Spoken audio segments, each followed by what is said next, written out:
And he's in trouble. Ellison flinging it upfield. It's incomplete. A lot of pressure. Some pressure by Joel Che. There's a flag down the play there, Howard, at the 22-yard line. Down and more.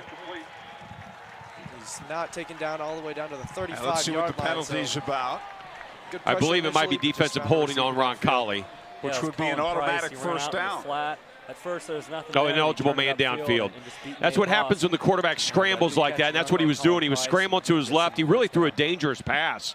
Kind of threw it off his back foot and threw it up for grabs. And thank goodness for him, Roncalli did not pick it up. That penalty was declined, and it'll be third down and long. It is 3rd and 15 from the 21. Terrific pass rush by Roncalli. Let's see what Ellison does on 3rd and 15. That is, in fact, the call. And push him back. Very dangerous situation here for Brebeuf. You want to make sure that you don't do something silly. Do not turn the ball over here, especially Ellison, this deep in your own territory. He was looking toward the sideline. The southpaw is going to run with the football. He got away, and he's very close to a first down. He may be a little shy. The tackle on the play. All right, so as you can see, things kicking off in that game and many others from around the area, and we're going to be able to bring them to you on IndyStar Friday Night Live, and that's thanks in no small part to our sponsors, our wonderful sponsors, Bath Experts. So let's take a quick 60-second word from them.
All right, so big thank you again to our sponsor Bath Experts. They've been helping us make this a wonderful season for our inaugural season. So big shout out to them for the support. And we also wanted to step in. Sounds like we got a little breaking news courtesy of Matt here about an official situation going in on one of the many games around the area tonight. Sure thing, yeah. Beach Grove Monrovia game has been postponed because officials were double booked. So no referees at that game. This isn't the first referee issue we've had in the past few weeks. 2 weeks ago, the Lutheran Shortridge game was canceled because referees didn't show up. A lot of that had to do with scheduling, apparently. Kyle Nedrip, our high school sports insider, actually sat down with the IHSA Commissioner Bobby Cox earlier this week and talked about the referee shortage and also communications. He says there's a third party that's used to try to get schedules with athletic administrations, and sometimes these things happen, especially when there aren't as many officials. He says in the past, if there was something like this, you would be able to call someone at 6:15 and say, hey, can you hop to this game? There just aren't that many officials around. He says the average age of a referee is 50 years old, and they are just not replacing them as quickly as they are retiring. And some of that might due to, the way referees have been treated recently. I know the IHSA and the NFHS, the National Federation for High Schools, put out an op-ed earlier this month saying that the biggest issue with high school sports right now is the behavior of parents. A lot of that is toward the referees. Also, the coaches probably get a lot of heat as well from parents. But how refs are being treated, a lot of people just aren't signing up, and we might see more of these kind of issues where games just can't happen. Well, that is unfortunate, and again, for those young men who would want to get out on the field and play, it'd be a shame if they'd be unable to. For something like that, again, lack of communication, the scheduling issues, and lack of enthusiasm to get a newer crop of younger, the next era, I guess, of referees. It'd be a shame if some of these games would have to possibly, find some other opportunity or other times to play. So really hope they get everything worked out in all of those situations. But again, we have plenty of games that are still in progress that we're going to be bringing you tonight. If you are watching at either one of the games or watching us now at home through either Facebook Live, Twitter, or IndyStar.com, make sure you share your thoughts using the hashtag IndyStarFNL. Let's keep trending for yet another week. And we're going to jump back into some action now. We're going to go back to that Zionsville HSE game because, well, someone wants to get on the board. We want to make sure you see it when it happens. Let's take it away with the call. In picked up a good gain for a first down.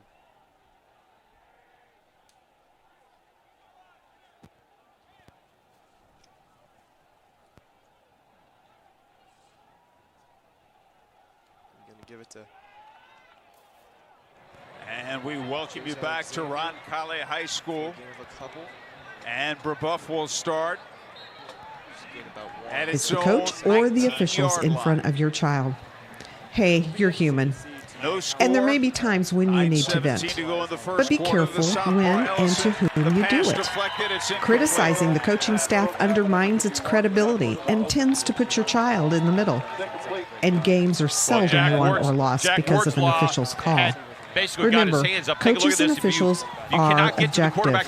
Most parents are not. Knocked it down, sets up second and 10. Empower your child to talk with the coach about concerns. Everybody wants more playing time, and understandably so.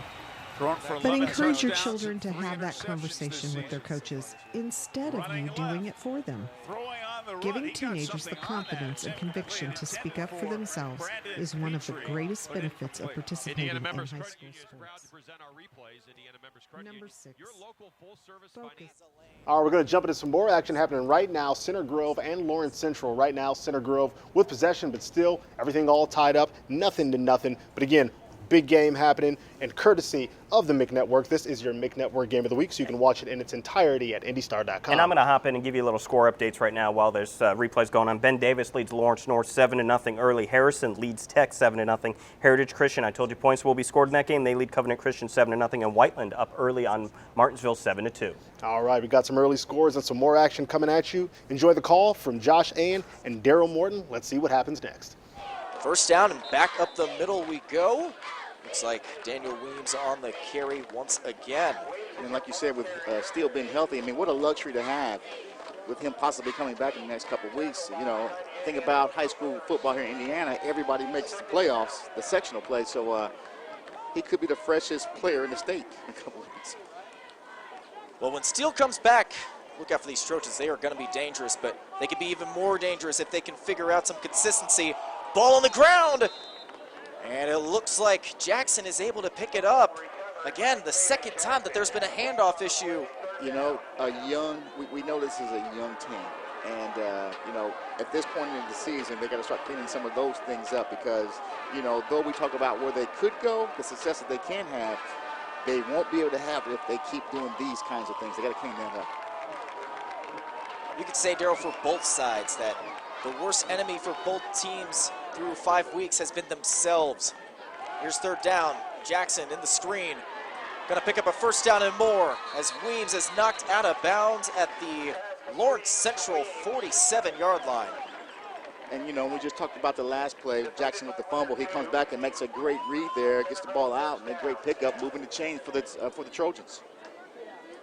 It's going to be a gain of 14 on that flat.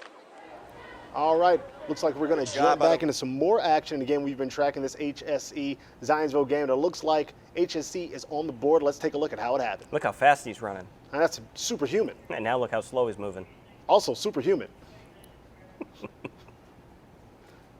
All right, and they are up right now enjoying that 6-0 lead. Let's see if they can tack on an extra point and make it, again, a nice start. And again, I really enjoyed the HSC game last week. They started off down and they just had an impressive second half to really change things in their favor. So be nice to see them start off to a nice hot start today and see if Zionsville can respond. Yeah, and Andrew Hobson, the quarterback for HSC, is having a fantastic season. He's among the area leaders in passing yards. I think that might only be his 5th or 6th touchdown pass, but they get the job done on the ground, like I was mentioning with Blaine Wirtz last week. So, but Hobson is a quarterback definitely to watch around the area. Absolutely. Hey, if he ever wants to, take his game to the next level, I heard Boilermakers are always looking. How would I know we were getting a Purdue mention? Sorry, I can't help myself. Enjoy the call, and let's see what happens next. Which is big on Zionsville's homecoming night. So Zionsville's going to have to respond on their following drive, but great start for the Royals. And a quick break in the action. Want to remind you, Southeastern Sports Network is made possible.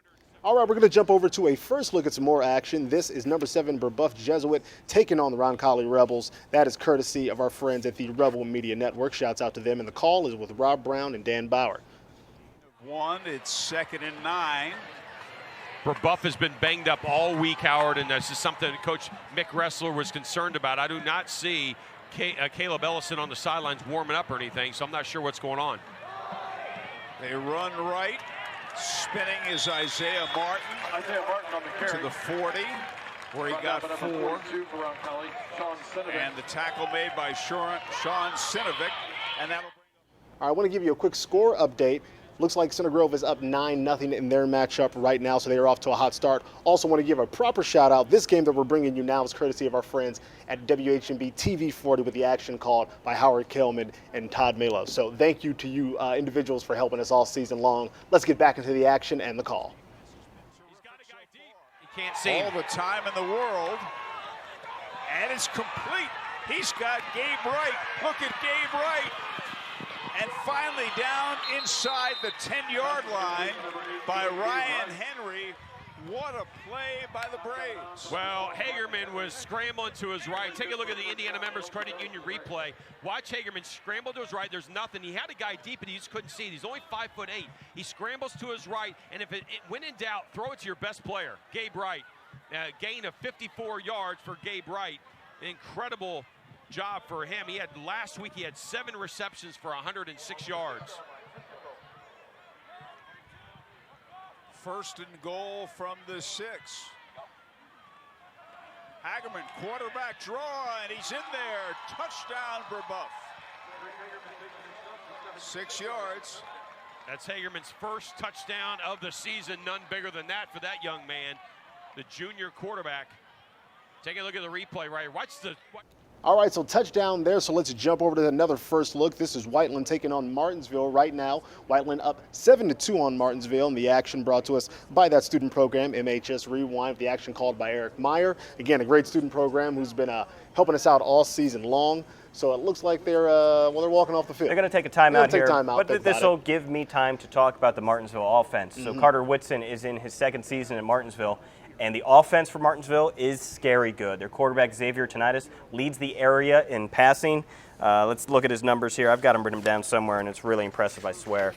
Yeah, no, he's got 1,500 passing yards already and 14 touchdowns.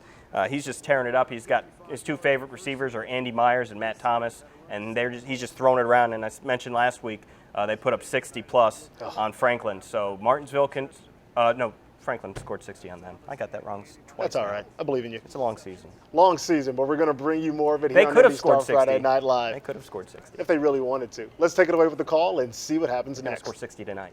Only incompletion was the interception on the first drive of the Artesians.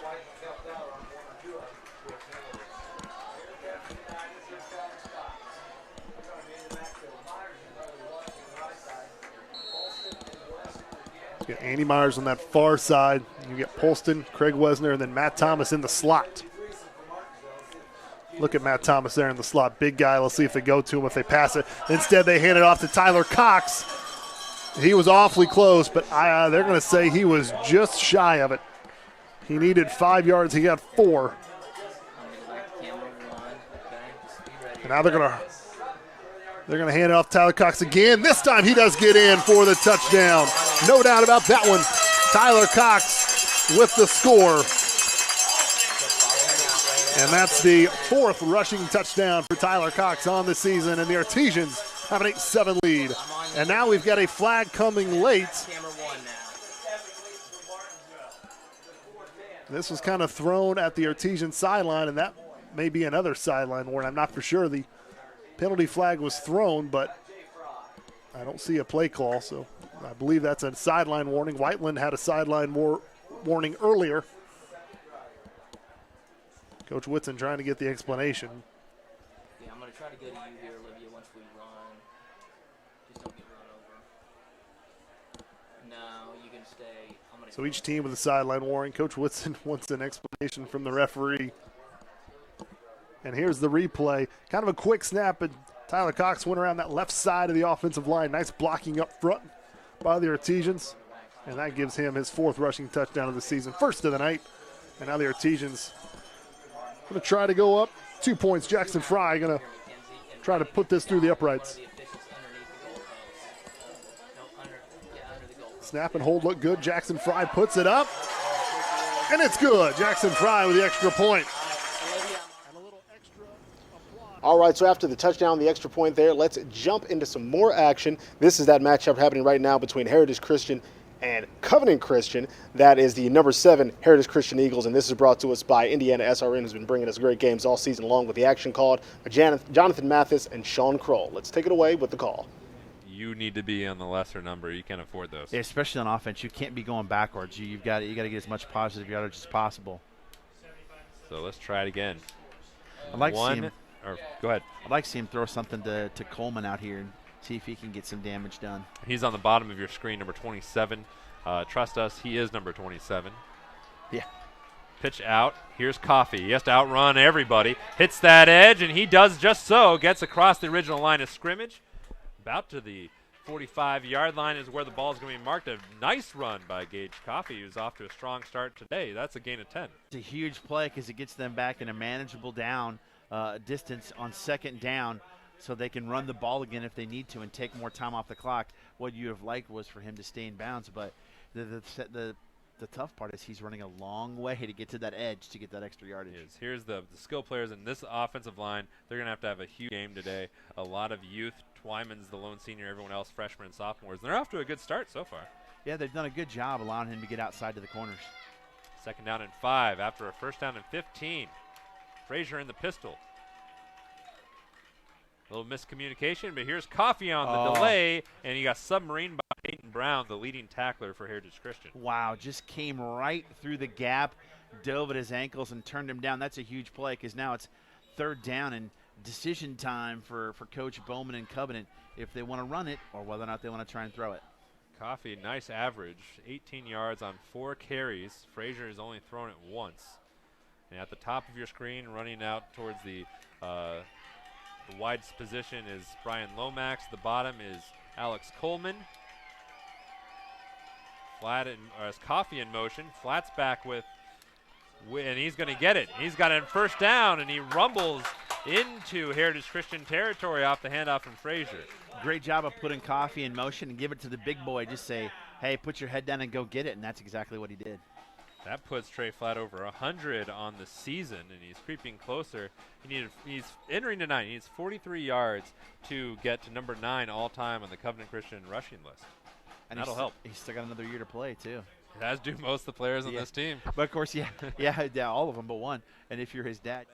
All right, we're going to jump back into this action between Center Grove and Lawrence Central. As you can see, Center Grove enjoying a 7-0 lead over Lawrence Central now, still with possession. And I think we've got some other score updates from the area that we're going to bring you right now. Yeah, so big update in that Fishers-Avon game. Avon, number 1 in the state, haven't lost this year. Well, they're trailing 14-0 to Fishers. We'd love to show you some of that game. We're having a little bit of technical difficulties with the feed. We're working on it. Hopefully we can get that game to you. Also, Mooresville leads Franklin 14-7. Warren Central is up on Pike 7-0 early. And Brebeuf-Roncalli are tied at 7.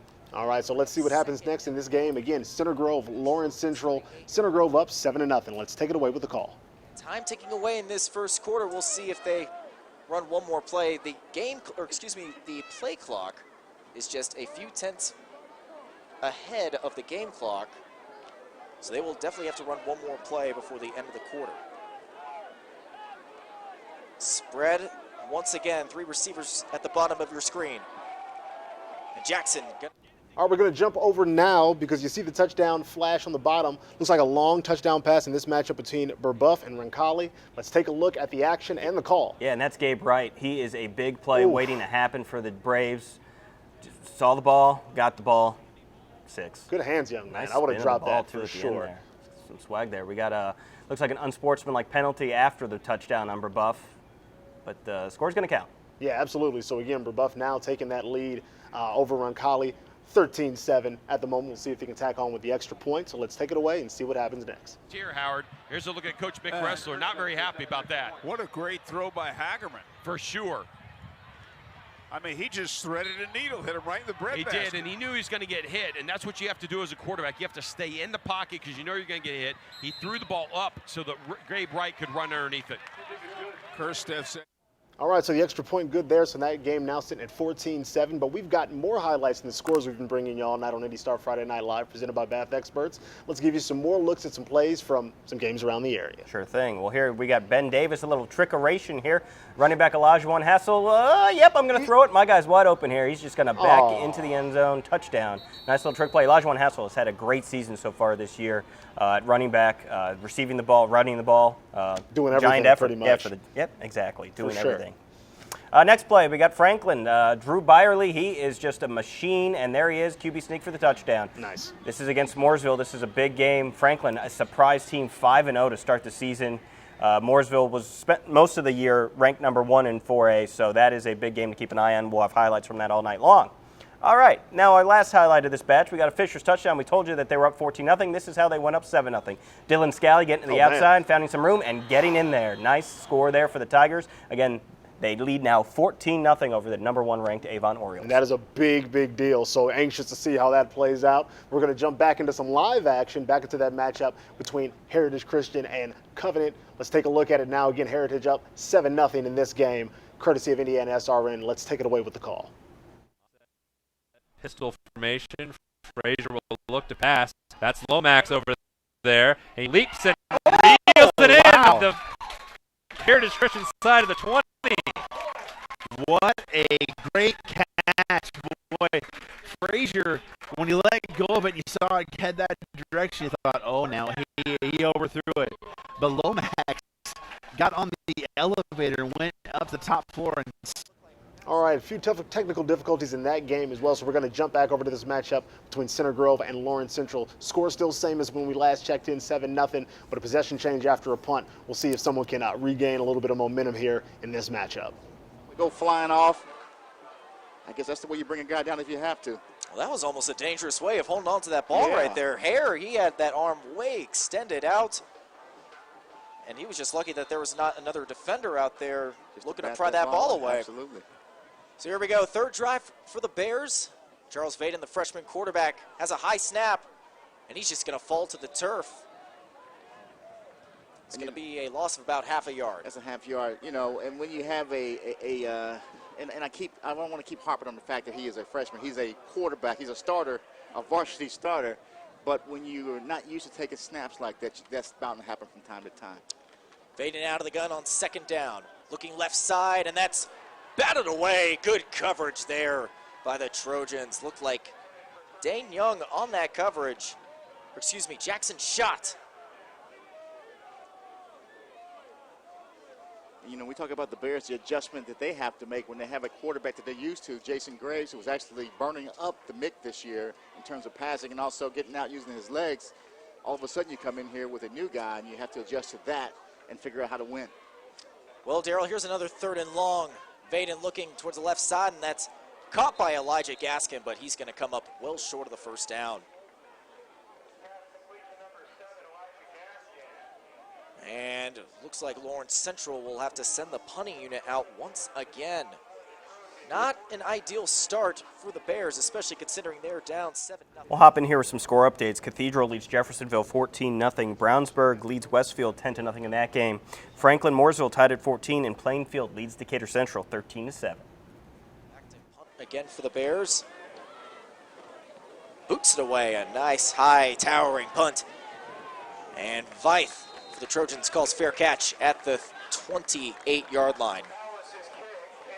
So the Trojans will set up shop for their 4th drive. Already have 1 touchdown on the drive thanks to a 47-yard scramble by Connor. All right, we're going to jump back over to this matchup between Brebeuf and Roncalli. If you remember, Brebeuf just scored a long touchdown to take the 14-7 lead. And after, looks like another set of opportunities, another punt, we're going to see what happens next and see who can really gain hold of this game. Come up and catch that football, to not let it bounce, Howard, because that ball was wobbling and it looked like it was going to take a Roncalli bounce the way it was flopping back and forth, the way Tim is when he's trying to, ballet dance or something. Oh, I got you. Yeah. I was about to say it might take another 15 or 20 yards if it would. Yeah. It's an 18-yard punt. No return. So Brebeuf with a 14-7 lead at its own 41-yard line. There's Hagerman. Got away from one man. There could be a flag here. Let's see. There was some contact. There was definite contact, but it's incomplete. No flag. Yeah, it was intended for Anthony Ane over there on the 30-yard line. And there was contact, and Ron Colley did knock him down, but I believe the official said it was incidental contact and basically running into each other, and that's not going to, they're not going to throw a flag. I like the call. Let's play football. Less laundry, more football. You're a fan of the no call. I am, absolutely. Yep. All right, going to cut into that game now to show you how HSC made it 14-0 in their matchup against Zionsville. Nice little throw there. I'm guessing that's DeAndre Rhodes there, one of his big Andrew Hobson's big targets. Another touchdown pass. So again, they are enjoying that lead, so we're going to hop back into that other matchup we've been monitoring to keep you that live action. Again, Brebeuf over Roncalli at the moment 14-7. Let's take it away with the call. A large parts inventory, lease and rental, new and used trucks in Volvo and Ford. The Andy Moore Truck Center, General Manager Mark Plagman, Sales Manager Andy Janer. Mark Plagman's grandson, Henry Hessen, the excellent junior quarterback, #1 Avon in the state. Brebeuf, 1 of 3 on 3rd downs. False start on Penalty Brebeuf. marker down. Todd Mello is correct.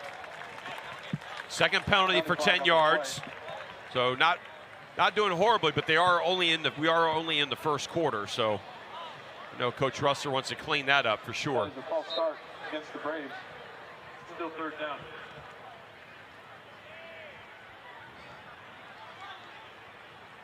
So it is still 3rd down, but now it's 3rd and 15. Drake Hagerman coming off the bench and leading those Brebeuf Braves. All right, we're going to jump back over to this matchup between Center Grove and Lawrence Central. A big play has put the Trojans back into the red zone. They already are up 7-0, and it looks like they're trying to pile on a little bit. Let's take a look at that big play and the call to see what happens. That's next. Connor Delp making the play, and like I told you, without Carson Steele, it's been a 3-person rushing attack there. That was obviously a pass, but Delp has been great at running back. So is Daniel Weems, and so is Mitchell Evans, number 20. So balanced attack here. I can't see who got that they're ball. Going back to the ground. Yeah, but let's go to the call. Gain of 6 on that dive. So again, you see Center Grove, they're playing with a lot of confidence right now. Again, here's the thing with this Trojans offense. They've done a good job moving the ball throughout the season, but as soon as they cross inside that 20-yard line, that's when things seem to fall apart for these guys. Well, we talked about them being a young team, and with their record 1-4, the only game they really have not been in is the New Pal game. And even then, in that New Pal game, Darrell, I was there a few weeks ago for that Center Grove and New Pal game. Center Grove, again, was able to move the ball down the field, but they had to settle for field goals every time they got close to the red zone. Meanwhile, New Pal was able to convert on their opportunities and eventually wore down that Center Grove team. Yeah, I was pretty surprised. I really thought that Center Grove would return the favor from a year ago that happened out at New Pal, where they got just buzzsawed. Well, that's another 5-yard penalty on Lawrence Central as Mitchell Evans trying to bounce it outside.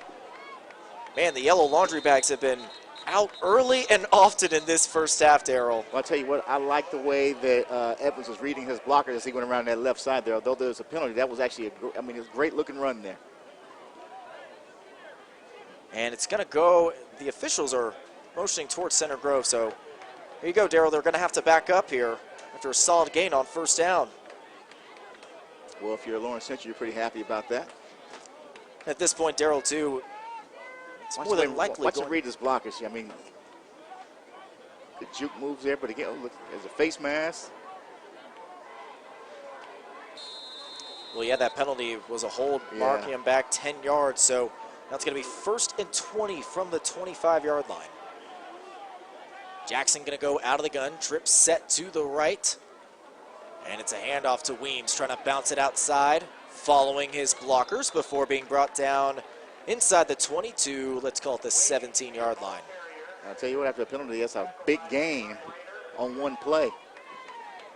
So Gain of 8 on that one, almost getting all the penalty yardage got back. them all back, so if you LC again, fatigue, is that going to factor in? It really could. You know, the offense has got to do some things to keep the defense off the field because, again, we're just in the second quarter.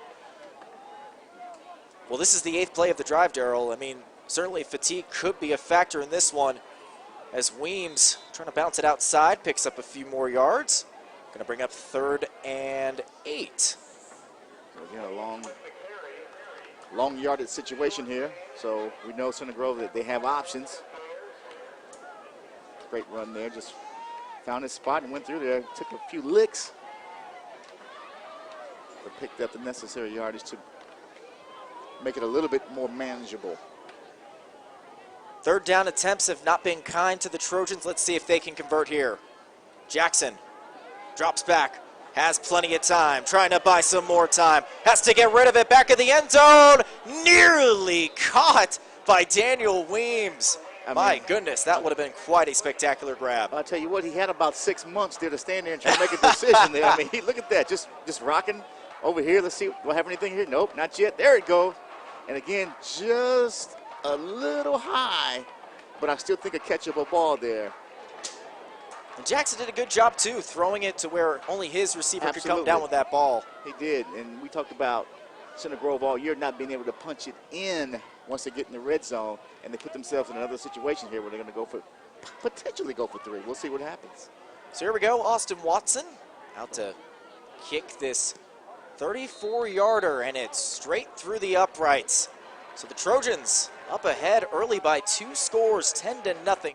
All right, so the field goal good there, so let's jump over and give you a first look in this matchup between number 2 Bishop Chatard and number 9 Guerin Catholic. It looks like Guerin Catholic had a really nice return, so they're going to kick things off with some pretty decent field possession. This game brought to us by our friends at the Indiana SRN. And I'm also going to hit you with some score updates while we have you here. Warren Central leads Pike 14-0. Indian Creek leads Edgewood 14-7. Lutheran, number 1 in Class A, leads Cecina 14-0. Decatur Central leads Plainfield 14-13. Webo up 35-0 on Frankfort. Cardinal Ritter leads Triton Central 7-3, and Mooresville has gained the lead on Franklin 21-14 in that big showdown in the Mid-State. All right, so we're going to let you enjoy some of this action with the action called by Brent Young and Kurt Darling. 2 guys on the edge. A lot of these guys, they're going to want to make sure that they're keeping those guys contained on the outside because they do a lot of nose diving, running ground pound football here out of Baumgartner. Well, I formation now with one receiver on both sides, and it will be a play action fake. A big high air ball is going to be an air ball too long. So you see going to the air, but it was a big-time pressure put on off the play-action fake. Well, that's what you do if you're Chatard. You try to make sure and you get in there and disrupt. And if you, as you look at the defense here on the tackle out of the backfield was McManus right there for Bishop Chatard. And so he got in there and was able to disrupt everything. And you're just going to see a lot of that tonight. Big 3rd down play early. You know, one of the big situations in a game like this where it's 2 semi-evenly teams, very highly rated in the Class of 3A, either getting off the field on 3rd down or keeping a drive alive is going to be pinnacle in tonight's matchup. Shotgun formation for the first time. Looks like a blitz might be coming, and it will be an all-out blitz.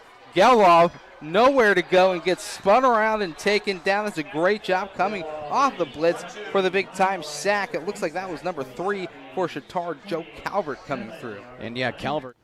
Going to jump out of that to show you, once again, HSC adding points to their tally. We're going to take a look at that, take a quick moment away from that Guerin matchup, and show you that action right here on IndyStar Friday Night Live. When you look at this Hamilton Southeastern score, so they're up 14-0. Well, they scored 34 unanswered points against Westfield in their upset win. So that means they've scored, 49 straight points. No one's figured it out. That's good math. Last 49 and that's points. An IU degree, not a Purdue degree, getting that math done. Well, you know, we're not going to get into that right now. Enjoy the call while I, nudge my coworker. It's showing. Hobbs is going to take immediate rollout right, and a touchdown. Tony Myers on the comeback route. Man, what a great start. Is nothing but good plays for the Royals, and is 20-0 with.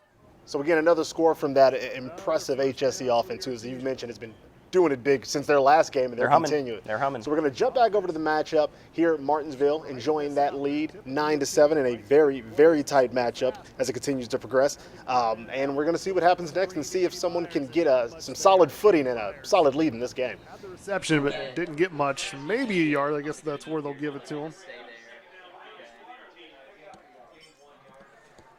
That screen pass, the Artesians like to run that, and they've had some success with it, but just tonight just has not really hit the big play that Artesians have seen in previous games.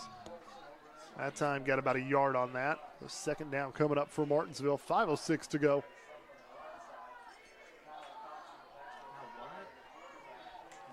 This Whiteland defense has been on the field for an awfully long time. Tyler has it around the left side. Now he goes back in. He gets across the 20, still fighting for extra yards, down around the 15-yard line.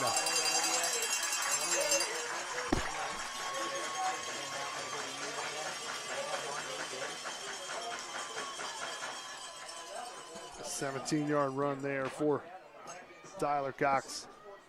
Gonna give it to him again up the middle. That time not as much room. Maybe a yard. Trying to run that play quick. Got about a yard there.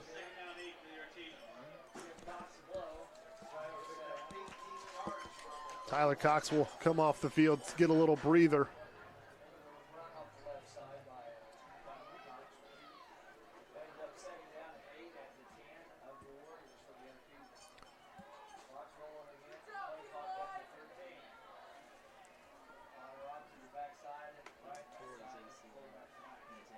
Ethan Potter off back there now for the Artesian, but it's going to be a pass. The back of the end zone off the hand. I think that was Polston who he tried to hit.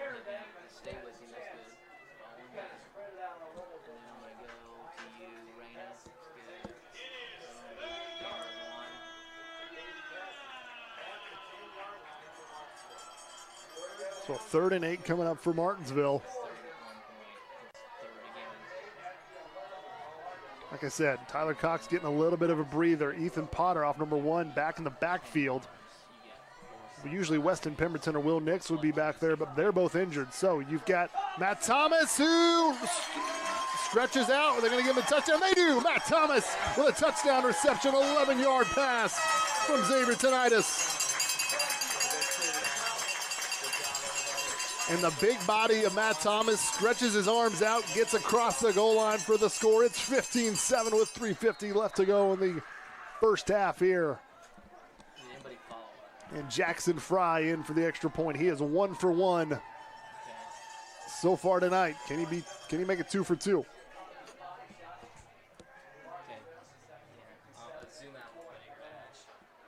Snap and hold look good. Jackson Fry boots it, and it's good. Jackson Fry, 2 for 2. All right, so the extra point will make it 16-7 in that matchup between Martinsville and Whiteland. So we're going to jump back into this Bishop Chatard Guerin Catholic matchup.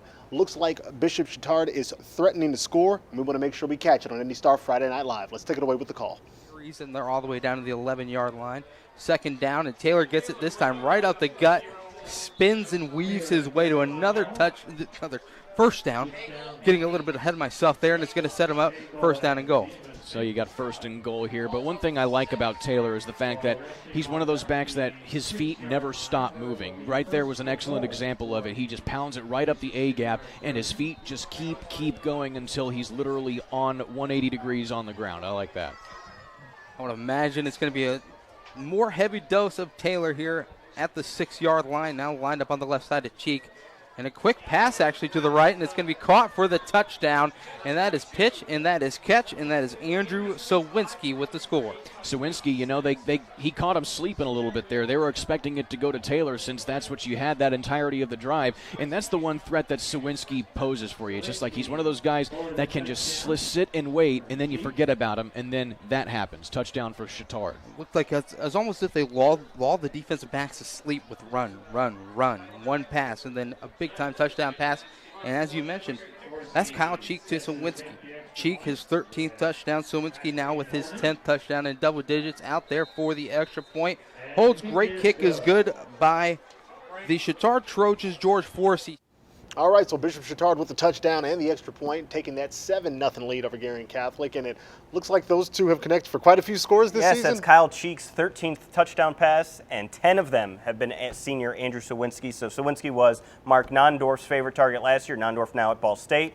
Kyle Cheek says, I'm throwing to number 22. And it seems like it's working out pretty well, so if it ain't broke, don't fix it. You know what I mean? Yeah. So we're going to bring you some more hot action courtesy of some highlights collected by our IndyStar Friday Night Live team who are out at all these games as they're happening. Let's jump into the first highlight.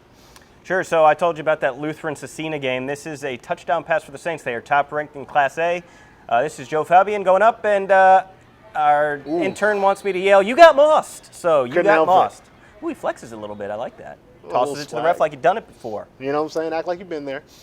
Yeah, I've never done anything like that in my Never life. even been close to there. What do we got next? We've got another Lutheran touchdown. Hey, guess what? It's that guy Fabian again. I hope I'm pronouncing his name right because he scored 2 touchdowns. And as our intern pointed out, he's a red zone problem. Oh, is he talking some smack? Well, he was talking some smack. I like his energy, I'm not going to lie.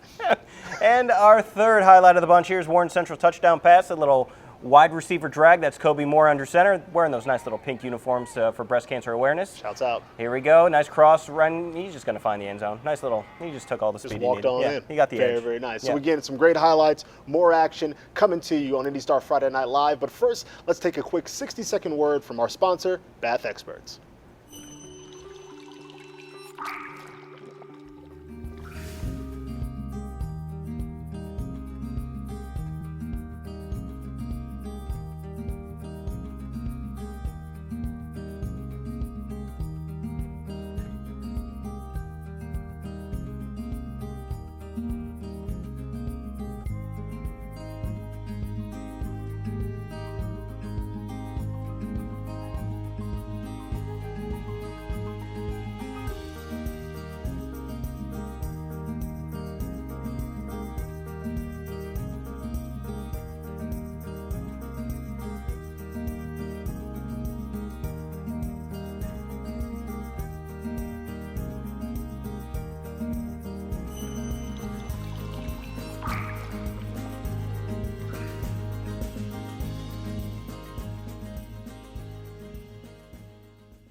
All right, so thank you to our sponsors, Bath Experts. So let's jump right back into some action because it sounds like Roncalli is threatening to score in their matchup against Brebeuf Jesuit.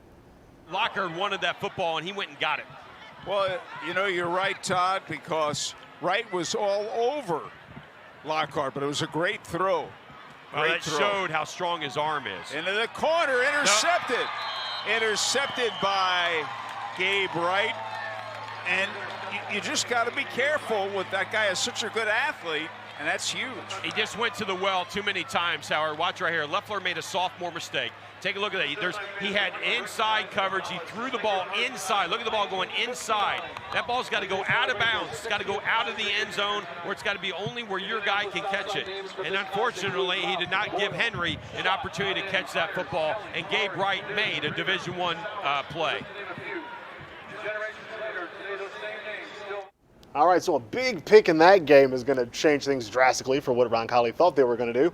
So let's jump back over to see another game that looks like it's starting to get out of hand. This is HSC Zionsville. HSC, as you can see, 21-0 over Zionsville, and they've been on an offensive run that started last week, and they just can't be stopped. And I've got a soft spot in my heart for Zionsville because the guy who makes my sandwiches every Friday night, son, plays for Zionsville football. All right, so I like shout out to Sub-16 in Zionsville. I like that loyalty, but loyalty doesn't score touchdowns. Let's take it away with the call. If we get Michael Penix, our starting quarterback, we'll be all right. Quick update from what I was saying earlier. Ben Davis is at Lawrence North tonight. They're going to give it to Jace Alexander for another gain of about 5 yards. So HSC's running game is continuing to work tonight. Up 21-0 with 3 minutes left in this second quarter. There's nothing wrong with running the ball. And it's killing some clock, running down the clock as well, which was always a good thing when you have a lead and just kind of getting into halftime, close to halftime here. But what I was saying about Blaine is he's smaller. It's tough for those linebackers to see over the line and try to find out where he is. So he's quick, he's fast, he runs hard, and then he has the advantage of being smaller. They can't really find where he is. Zionsville crowd cheering on their defense. You probably heard. All right, we're going to hop back over to this Martinsville-Whiteland game because Martinsville up 16-7. Looks like they're driving again. So let's take it away with the call and see what happens next. Pick up there for Craig Wesner.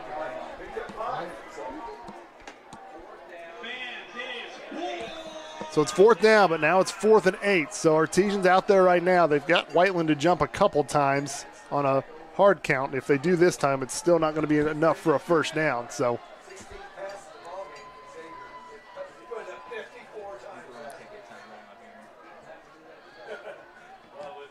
7 seconds on the play clock. 6 now. In motion is Matt Thomas. And Coach Whitson going to call a timeout with 1 second left to go on the play clock. So Artesians do not run a play, and it is 2 minutes, 1 second, and 4th and 8. So Coach Whitson now will talk. All right, with the timeout, we're going to hop back into this matchup between Bishop Chatard and Guerin Catholic. Right now, Chatard up 7-0. Let's see what happens next. Tripped up a bit in the backfield, but does a little bit like a Danklin Taylor, a fall forward for a gain of about 3. So the movement is going the right way for Guerin. It would have been tough with another 3 and out, but they have strung together some good plays. It's all about rhythm. Big second down here. Try and keep the drive moving. It will be a passing play. Good protection this time. Gelov rolls right again.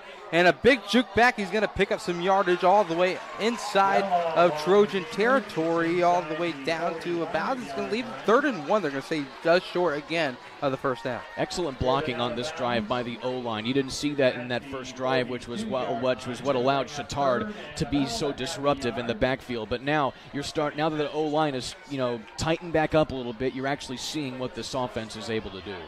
Big 3rd down play in the shotgun. We're going to jump back into this crucial 4th down play in this matchup between Whiteland and Martinsville. Again, let's see what happens. If they convert, could be looking at more points.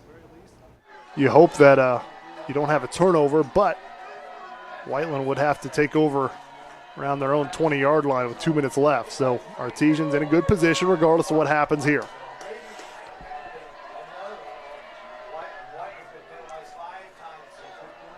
Xavier. He's got a man. He's got Matt. Oh, he had Andy Myers wide open there and had a little quick feet and threw it away. I'm going to go to Incompletion there, and so let's jump back into this HSC Zionsville game. HSC just can't get enough of the end zone, it looks like, because they want to get back in and turn this into an even bigger, difficult spot for Zionsville. Let's see if they can make it happen. Going to half after a really well executed first half by the Royals.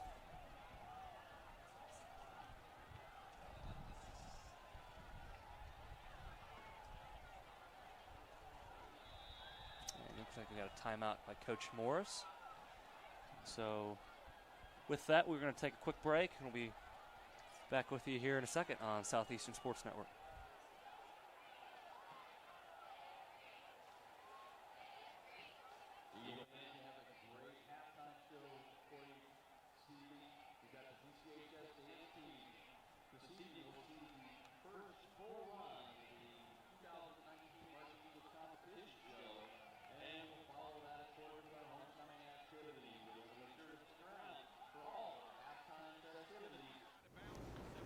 All right, we're going to jump over and give you some more action in this Brebeuf and Collie game. Big play puts Brebeuf in great position once again. Let's take it away with the call and see what happens next. I told you Gabe Wright's a big play machine. You didn't lie. Yeah, I didn't lie. He's the reason they're down here, and he also had the interception in the end zone against the Rebels. So, and he broke it going to the outside. Now that's Jay Higgins. That is tight end / linebacker / defensive end who is on his way to Iowa. He is a bad man. He is one of the area's top tacklers. And who wants to tackle him? Nobody. He even lifted up his teammate during the celebration, no, get off me. He's going to Iowa for a reason. This is a Big Ten player saying, get off me. One-handed with the ball, just loaf of bread over here, and come on, you ain't getting me. Touchdown. Oh, I love that. So another big score there. So let's jump back over to that Bishop Chatard Guerin Catholic game and see what's happening over there, because we got action all over the place on IndyStar Friday Night Live. That's what we do. 20-yard line at about the 15 to be 1st down and 10 for Chatard. And in that last drive, Kurt, we saw a lot of Danklin Taylor, and then we saw the cherry on top was Cheek to Sawinski. Well, yeah, and Sawinski's going to be one of those guys that is probably going to be. I anticipate to see. All right, we're going to go back over to this HSC Zionsville matchup again. HSC threatening to run up the score. Let's see what happens next. Jace Alexander reaches across, and it is going to be touchdown Royals. That'll bring it to 27-0 with just about 37 seconds left in the second quarter. And HSC is putting on a dominant performance so far. Yeah, a really good run by Jace Alexander, and Royals will take it. They took a lot of clock off on that drive, and so Zionsville's not going to have very much of an opportunity to get points before the half, and so really well executed. And but when you have a backup running back that can do that, we're going to jump back over to this Bishop Chatard Guerin Catholic game. It's like a big turnover has changed things a little bit. Let's take a look at the call and see what went down. after play just to chip away at that yards. Then you bring in Gilbert, and Gilbert's one of those guys that you get the big boom play, and that's exactly what you had right there. And you see Gilbert come out and Taylor back in, so it's going to be first down and 10 at about the 45. This is where the playbook is just wide open. You bust a big run like that, the opportunity to maybe put it through the air, just go back to the trusty Taylor on first down. Shotgun. Snap, and it will be a pass out to the left. Open and caught. It's a good reception by Thomas Coleman, the 6'2 junior. Picks up good yardage, brings up second down and short. That was a good route there by Coleman because he recognized that they were playing off. They weren't playing press coverage, and so they were just able to make sure they were staying underneath, make sure he got that good separation, because that's the role of a wide receiver, is to create separation. And once you create that separation, you give your quarterback the hole to throw the ball. So it's 2nd and 1. Still Taylor out in the backfield, it looks like. It will be a handoff and a delay. Carrying across the 45 for the first down is Taylor, moving the chains and setting them up again in Guerin Catholic field position, first down and 10. That faked everybody out in the stadium there. It looked like they were going to be bringing a play action and looking for a pass, and that's just good execution there by the Trojans. Is like if you're able to sell that fake, every extra second that you get of that hesitation can be key.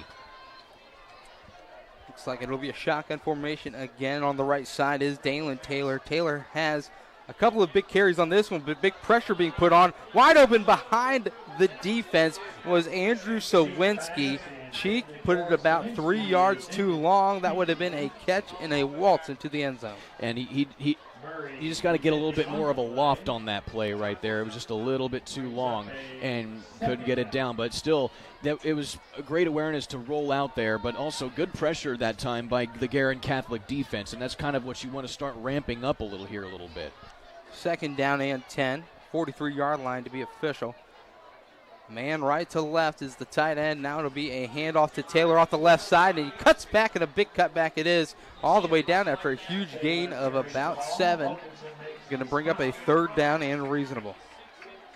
Gosh, he's got some bursts out of the backfield. Well, yeah, and we keep saying it over and over again. That's just what you see out of him. And when blocking fails you, that's when athleticism kicks in, and you can see that athleticism right there. All right, we're going to jump back over into this matchup between Martinsville and Whiteland, see if they can get some more points on the board before the end of the half. Whiteland, though, fakes and he's got a man wide open, and he overthrows it. That would have been a touchdown. That was a for sure touchdown, and Coons just overthrew his intended receiver. Whiteland's number 1 was running down the right side slot. Gavin Lutz wide open, and Coons just overthrew him. So Artesian defense secondary need to tighten things up, because that was a touchdown waiting to happen. Fortunately for Martinsville, Whiteland's quarterback went about 3 yards out in front of his intended receiver. The clock does stop, 35 seconds left. Whiteland with 2 timeouts remaining. So they can still run the football, which is what they like to do. And they fake it again. They're going to pass, and wide open. Wide open again, and he missed him. Artesians are getting some breaks here because these receivers are wide open in the middle of the field, and the Whiteland quarterback just cannot connect with them. Artesian defense has to be more disciplined than that. They kind of, I think, are biting to the handoff that Whiteland's faking, little play action. They know Whiteland loves to run the ball, and back-to-back pass plays for Whiteland have, fortunately for Martinsville, landed on the turf. So third down coming up for Martinsville. Secondary need to tighten things up, make sure they don't let a receiver wide open in the middle of the field. Once again, it's going to be a pass play, and it's wide open again, and it's dropped. It was thrown high again and off the fingertips, but once again, number 1 for Whiteland, Lutz, was wide open in the middle of the field. If he would have caught that, if it would have been on target, he would have been more than likely in the end zone. Now you've got a 4th down situation. So Artesians have gotten a few breaks, back-to-back-to-back passes that have been either overthrown or just high. And Whiteland now is going to call another timeout. They've got 1 left. 28 seconds, 4th and 15. And Whiteland quarterback has gone 0 for 3 since they've gotten here near the red zone. Had 3 touchdowns that he could not connect on.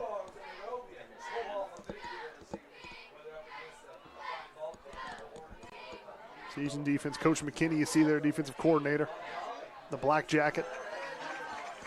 Headset on, trying to coach up his guys' defense. You know, I've kind of been a little tough on them here on this series just because they've given up some big plays and had some wide open receivers. But the 2 series before this, the defense has done a phenomenal job. They've been disciplined. They have forced punting situations 2 times on white. All right, we're going to jump back over to that matchup between Brebeuf and Roncalli. Right now, Brebeuf with a nice 28-7 lead. Let's take it away with the call and see what happens as the half starts to wind away.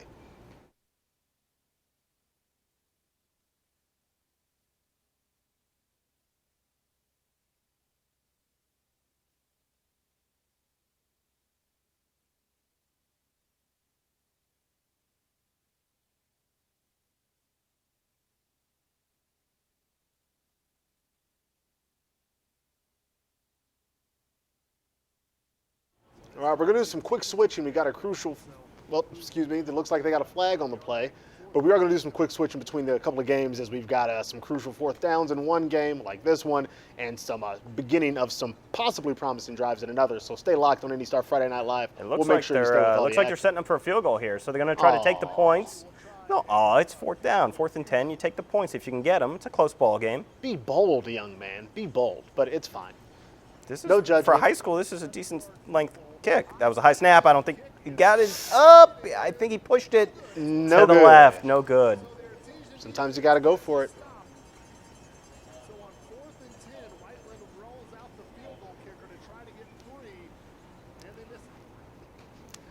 All right, we're going to jump back in now for some highlights for some more action from around the area. Again, got a big team here on IndyStar Friday Night Live who are at the games collecting all of these big plays as they happen, and we got a bunch of highlights, so let's jump right into them. Sure thing. Well, here we go. We talked about the Mooresville-Franklin game. A lot of points in this one. This is Kyler Evans taking the bubble screen, getting a good block there, and then he's just going to take it to the house. Nice cut there. Defender thought he had a beat.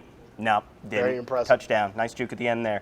All right, New Pal. Well, this is our first look at New Pal today. Game starts at 7:30 like they always do in the Hoosier Heritage Conference. And this is Lincoln Roth, the quarterback. He has been a fantastic story this year. This is his first year starting at Q, taking it all the way to the end zone against Greenfield Central. Well done, Lincoln Roth. And that was the first play of the game. That was the first play of the game. So if you're playing New Pal and the quarterback does that on the first play of the game, that's got to mean you're in for a long night. They beat Greenfield Central 77-7 last year, so that's not the last touchdown of the game. Might be the first play, not the last touchdown going to be scored in that game.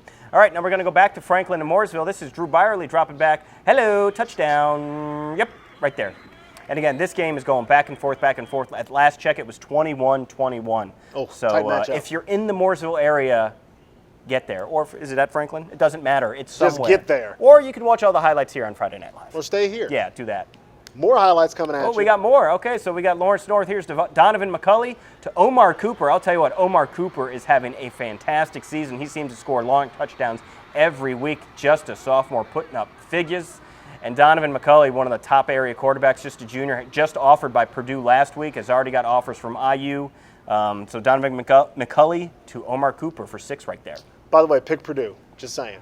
Next up, what do we got? Well, we talked about that it wasn't going to be the last touchdown in the New Pal game. Here's Lincoln Roth going deep here. Nice catch by the receiver. Greenfield Central down 14-0 early in that game right there. Absolutely. And then our last touchdown of this group is going to be Trent Gibson. He's going to stay patient, and he's going to run it for Ben Davis. This is against LN.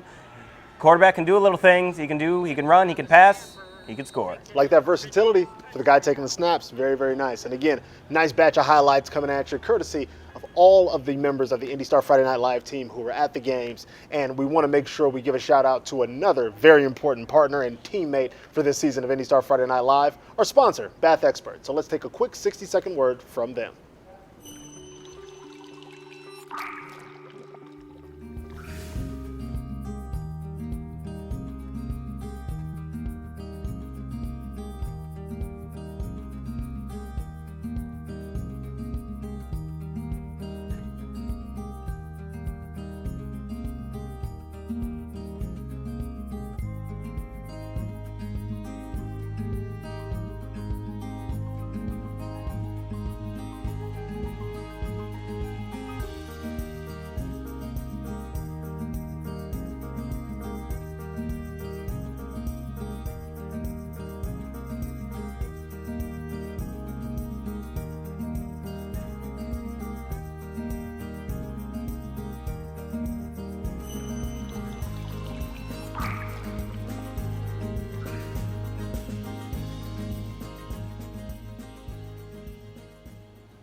All right, so a big thank you to our sponsor, Bath Experts, and we're going to jump right back into some action as it's winding down in this matchup, at least in the first half between Brebeuf and Roncalli.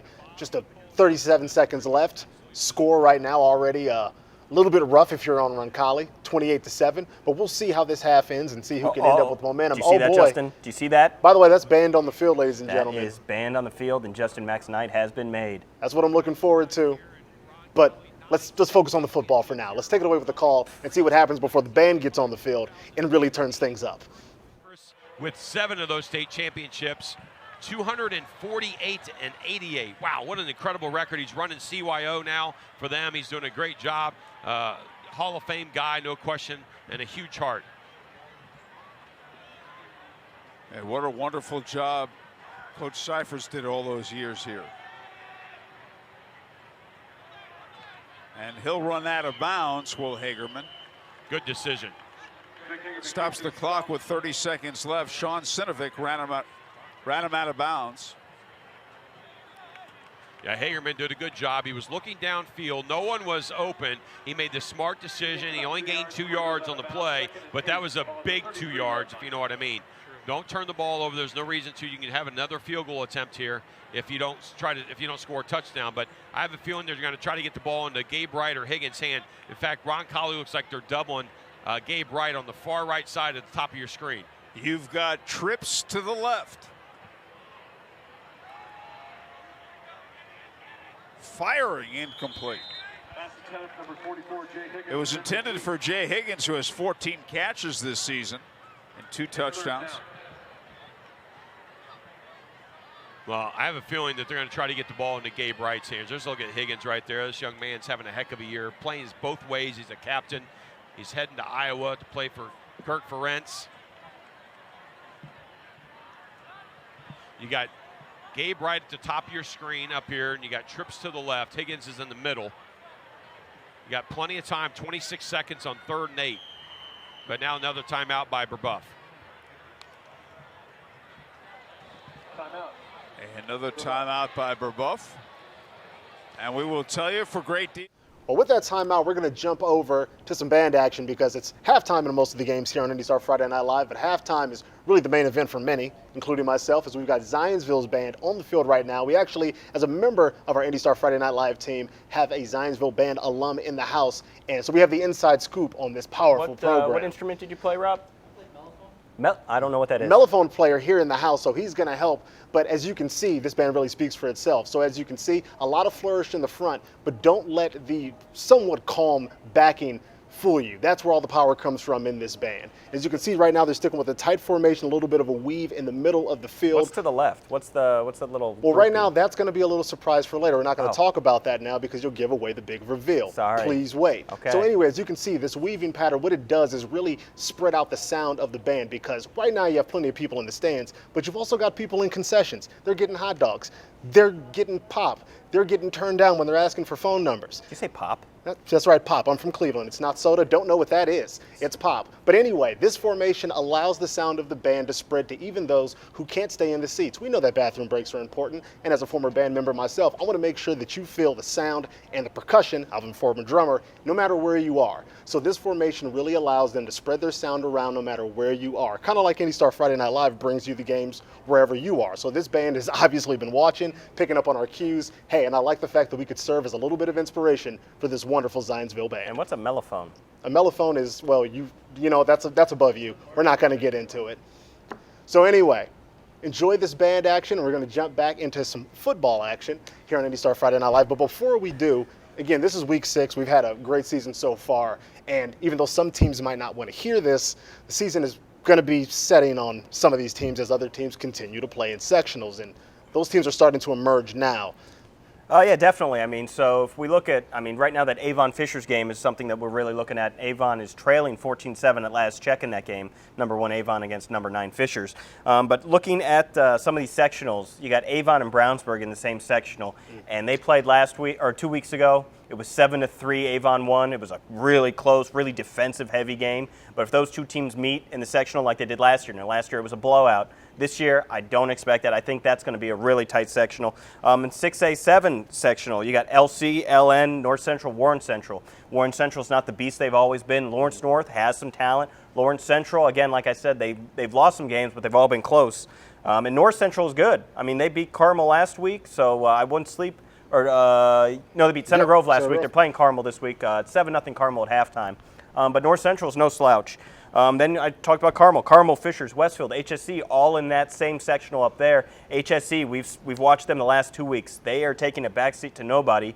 Westfield, they're also they're good. Carmel is probably the favorite in that one, but Fishers beating the #1 team in the state tonight. So that sectional is going to be crazy. And then don't sleep on Center Grove. I know they're 1-4. They might get a win tonight, but again, they're playing without their best player all year. They get the sectional with Columbus North, Columbus East, and Franklin Central. You still think Center Grove, even though they're 1-4, is the favorite to win that sectional. Absolutely, and it looks like we're going to jump back into some action. We're going to toss things over to the action happening in that Bishop Chatard Guerin Catholic game. Score is still the same as when we last checked in, 7-0, and we're going to see what happens as this matchup continues on IndyStar Friday Night Live. And fumble, scooped up by Chatard, and some room to run on the right side. Looking to be chased down from behind, and he will be taken down, but not after it was recovered by Wyatt Schrader, who had a big-time sack earlier in the game and takes it all the way into the red zone. Another one of those giant momentum-shifting plays. Well, that's just, it's sloppy ball handling right there. If you're Gelov, if you're going to keep it, you got to tuck it. You got to protect that ball, and he didn't right there. But also even then, it's one of those things where you didn't expect Schrader to be where he was at that certain point, and he forces that fumble. He picks it up, and now Chatard, they have a chance to try and go up even further than you already are. Joe Calvert again on the sack, a big-time strip sack coming through, put in the linebacker position, and of course we mentioned him a couple of times already. Big-time move by Wyatt Schrader. Now handoff up the middle. Taylor stays on his feet, takes it inside of the 5-yard line. Very close. They can pick up one first down before they get into the end zone, but it's right there at about the 2-yard line. Yeah, it looks like it's more at like between the 2 and the 1-yard line. But either way, I mean, you do whatever you can to either extend the drive and make sure you set yourself up in the right spot to punch it in here. But either way, you're down close to the end zone here. You're probably going to see a lot of Taylor, like right now. Taylor.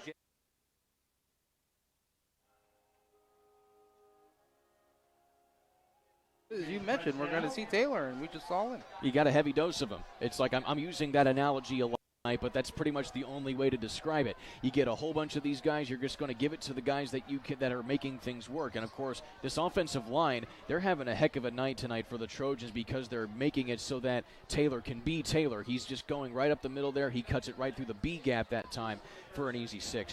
He stands up and he just goes into the end zone walking. George Forsey out there for the extra point. Snap good.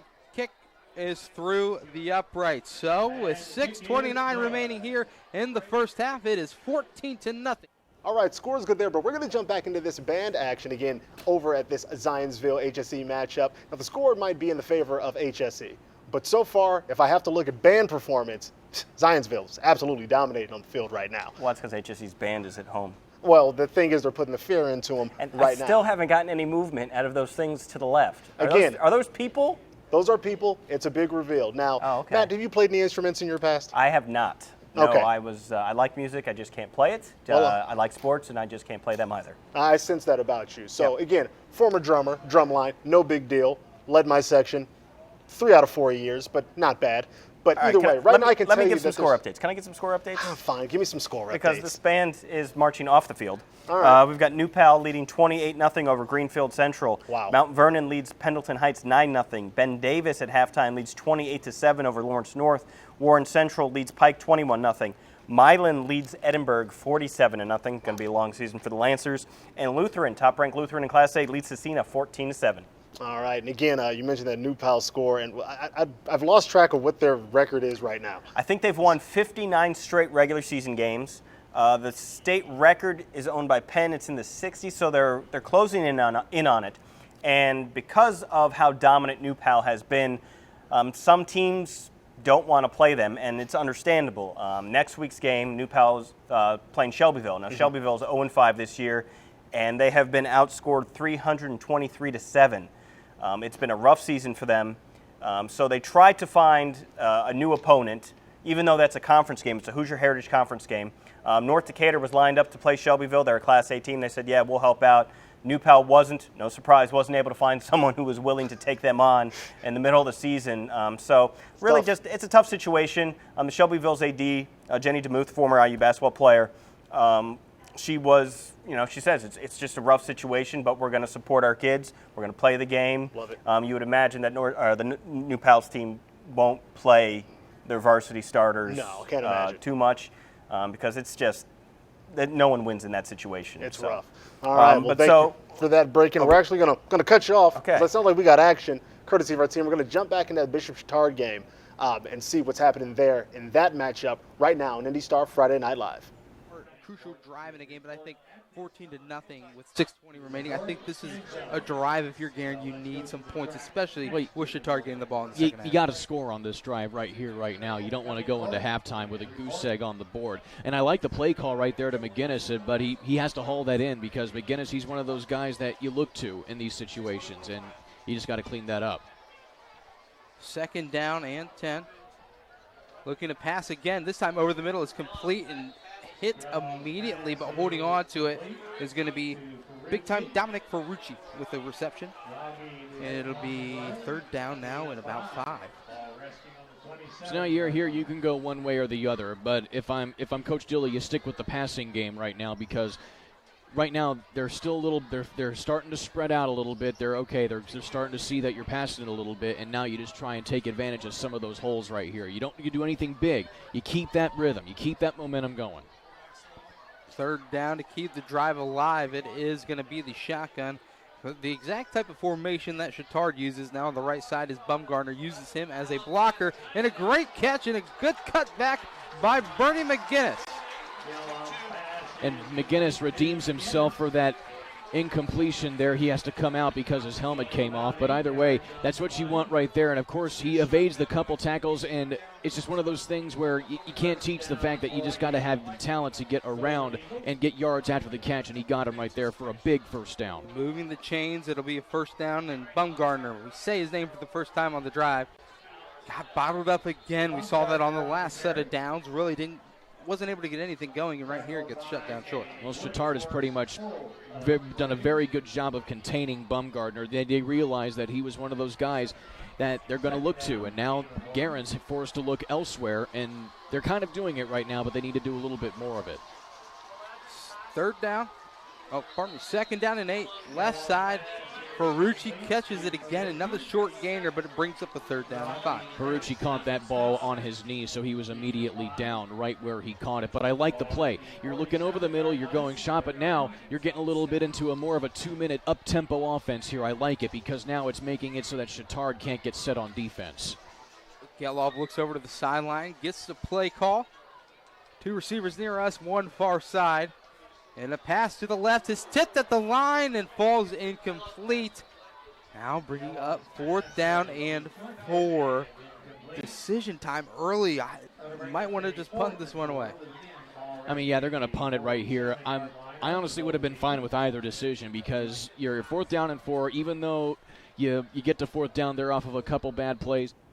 All right, and we're going to jump into another important moment of Friday night football action, especially this week, as it's still homecoming for many, many schools. So right now in this matchup between Zionsville and HSC, after all that wonderful band action, we're going to take a moment, show you the homecoming court doing their thing, celebrating what they've been looking for so far all fall because, I mean, you know what it is. School starts up. You're already thinking about homecoming, all the fun you're going to have, all the responsible fun you're going to have. It's a great time. This might surprise you. I was homecoming king. Oh, I wasn't. I'm sitting next to royalty. No, I told you I was going to surprise you because that's not true. I was going to get you a crown and scepter. You lied to me. I did. All right. Well, we're going to bring you some more action here on IndyStar Friday Night Live, courtesy of a selection of highlights. I am the king of highlights, though. So there we In go. your own mind, sir. Here's a Brebeuf long touchdown. That's Gabe Wright. We've been talking about him all night. He's making plays left and right. Get it because that's his last name, spinning the ball. I made that up on the fly, and I'm really proud of myself. Like I told you, I'm the king. All right, here we go. It's got a Charlie Spiegel, short touchdown. Give him the ball at the goal line. No one's stopping him. That's just the way it works. That's like a formula at this point. It is basically the E formula. equals MC touchdown. Yep. And then we got a Ben Davis touchdown. Here we go. Elijah Hassel. He's thrown one He's running one in, and again, it's 28-7 Ben Davis over Lawrence North right now in that game. And he's going to celebrate a little bit. Absolutely. Well, no, he's not. He's going to say, you know just what? Just walk it off classy. It's I not like my that. first touchdown today, so what are we going to do? Absolutely. So it's been so far a great evening of scores, highlights, band, homecoming, all made possible with thanks from our sponsor, Bath Experts. Let's take a quick word from them.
All right, so big shout out to our sponsors, Bath Experts. Welcome back in the middle of week 6 of IndyStar Friday Night Live. And we're going to jump back into some action right now.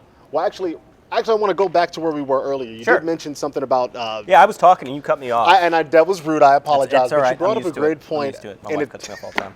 Ties into the dominance of New Pal this season. Yes, so we talked about the New Pal Shelbyville instance, and New Pal's up 28-0 right now, and I'm it's sure it's going to turn into more. It's going to get into the Mercy Rule most likely. And the Mercy Rule, this is the first year of the IHSA Mercy Rule, and like I mentioned earlier, Kyle Neddenrip sat down with the IHSA Commissioner, Bobby Cox, to talk about all things high school sports, and one of the things they talked about was how coaches, how players, how schools are dealing with the Mercy Rule, whether or not they like it or not. And Bobby Cox says that about a third of the games every weekend end in the Mercy Rule. And again, that's when, if it's a 35-point game at any point in the second half, it's a running clock. It doesn't revert if you get it back to like 21 points. If it hit that 35 mark, it is going to stay that way.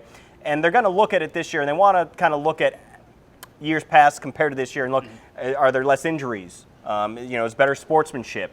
So there's still lots to figure out, but by and large, most people are actually really enjoying the Mercy Rule. I know any journalist out there on deadline appreciates the Mercy Rule and a running clock. Definitely. I know it might be controversial for some, but we'll see how it plays out and if they make changes next season. So we're going to jump back to some action now. This one, not in need of the Mercy Rule at this point. Center Grove and Lawrence Central. Right now, 13-0 in favor of Center Grove. And let's take it away and see if Lawrence Central can bring things a little bit closer. 6. Vaden trying to evade pressure, but being brought down on that one. Connor Fruits is in on the sack. Well, I'll tell you what, he was not about to let him go anywhere. I think it was just one of those situations where Vaden dropped back and just didn't have enough time. He tried to make a decision to get out of there, but wasn't going to happen. Just an absolute breakdown defensively right there, or excuse me, offensively right there. Looked like a couple of offensive linemen were confused as Fruits went up that A-gap blitz. So Kovacs set to punt it away for the 5th time tonight. And just like that, 3 plays and a punt. Your Lawrence Central, not a recipe for victory. And a short punt fielded by Trent Veith at the Center Grove 38, and that is where they will set up shop for their first drive of the second half. The good thing is the Lawrence Central Bears defense had a chance to rest at halftime. However, Center Grove, again, is pretty confident after moving the ball down and getting the score right before half. So hopefully if you're Lawrence Central, they're still not, still not warm, if you will. So out of the wing tee, fakes the sweep, and it's a handoff up the ball's middle. the ball's on the ground. It's on the ground. Looks like they may have got it back. You see Davier Farrow pointing towards LC football. Still on the ground.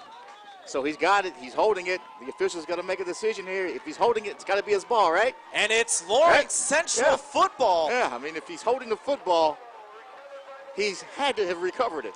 John Lewis coming up with that fumble recovery, and that's exactly what Lawrence Central needed. Great stop by Kimani Allen, forcing the ball loose. And it laid down there. It looks like a couple of guys had a shot at it, and it just rolled around. And then Lewis just stood up and said, hey, look what I got. And the officials looked at him and said, hey, look, it's got to be his ball. If he's holding the ball, it's got to be LC ball. Great play. And for the first time, the Bears are in Center Grove territory. All right, we're going to jump back over to this matchup between Bishop Chatard and Guerin Catholic with the last few minutes before the half wraps up. As you can see, Bishop Chatard up 14-0. Let's see what happens next. Carry about 2 yards. It'll be a 2nd down and 8. Gain of a yard or 2. So, Down. clock continues to tick. Another thing to look at is obviously you don't want to give Chatard the ball back with any time, just in case they have the ability to do something with the ball. But it'll be a 2nd down and 8. You work the clock here, even though you're going quickly. You work that clock to make sure that every second is worked in your advantage. Looking left, Gelov now avoids pressure, but he will be tackled after a gain of 1. So 3rd down, and we'll see what Chatard might try and do with the timeouts that they have. They have 2 of them remaining. Might let this one run all the way down and then think about it if they stop on 3rd. It's a shame that the receiving corps for Guerin couldn't get open there. That was good coverage by Chatard because Gelov, he had all the time in the world to make a really, really good throw, but he didn't have anybody to throw to. I like the decision to tuck it and run it, but you like to see a little bit more out of that player, especially given how much time you have left. 3rd down and 5. Right at the 40. Bumgardner in the backfield with Gelov. Bumgardner picks up a block and a big pass to Bernie McGinnis. Jump ball is tipped and falls incomplete, out of bounds. Fantastic coverage defensively by Chatard on the tall wide receiver. All right, nice try, but an incompletion there. So let's jump in and give you some action from this Brownsburg-Westfield matchup. Right now, 17-0 in favor of Brownsburg. And actually, IndyStar High School Sports Insider Kyle Nittenrip did a nice piece on Eli Patchett from Westfield. Right there, number 33. Oh, he's making moves now. Again, a 3-sport standout. Had a great time watching him last week as he did his thing, and it looks like he's still off to the races doing his thing once again. Yeah, and Kyle's story was about how specialization is really the buzzword when it comes to sports. You've got trainers, you've got club sports. Kids are sticking to one sport. So he wrote a story about kids who are sticking to 3 sports. And Eli Patchett's one of them. He plays baseball, basketball, and football. There are a bunch of others in the story, so you can read that at IndyStar.com. Really interesting story. Also, Eli Patchett's playing with type 1 diabetes, wasn't even diagnosed until his sophomore year. Impressive stuff. So we'll take it away with the call and see what happens next. That ball is caught, but no, incomplete. Incomplete. I thought it was caught for a moment, but the referee right on the play says incomplete, and that'll bring up 4th down. Well, give Brownsburg secondary the credit for this one. And honestly, Westfield's offensive line held. You can't, held from the position of not allowing that defense to get in there, and they did their job. They just know where to throw this football. You see Schubert here on the blitz, 44. It got picked up by the running back. But, yeah, nowhere to throw the football. So Westfield has to punt it away. Preston Terrell, the deep man, tells everyone to get away from this short punt. It will bounce out of bounds at the 40-yard line. So it was not a 3-and-out for Westfield. They did get 1 first down, but then they were forced to punt. And Brownsburg gets the ball in good field position from their. All right, punt there is going to be a turnover, and we're going to jump back into this action between Bishop Chatard and Guerin Catholic. Still sitting at 14-0. Guerin not able to find the end zone or even the uprights so far, so we'll see if they can change things. It looks like we got a free play here. Kyle Cheek. And it's not going to matter. Let's take it away with the call and see who messed up. They're going to say they're going to keep it back. It's a free play no matter what because of the penalty. And we'll see what the call is here from the officials. But either way, false start. And it's a false start, or illegal formation rather beforehand. I was with you there, Brent. It looked like a neutral zone infraction, but illegal formation backs him up 5 yards. And so now, what was a first down for Chatard and some pretty good momentum here, going with a minute left. Now you're backed up into your own side of the football field, basically right where you started. So a big 2nd down and 8 after the penalty yardage takes them back. They were moving in the right direction with the clock still a little bit over a minute remaining in the first half.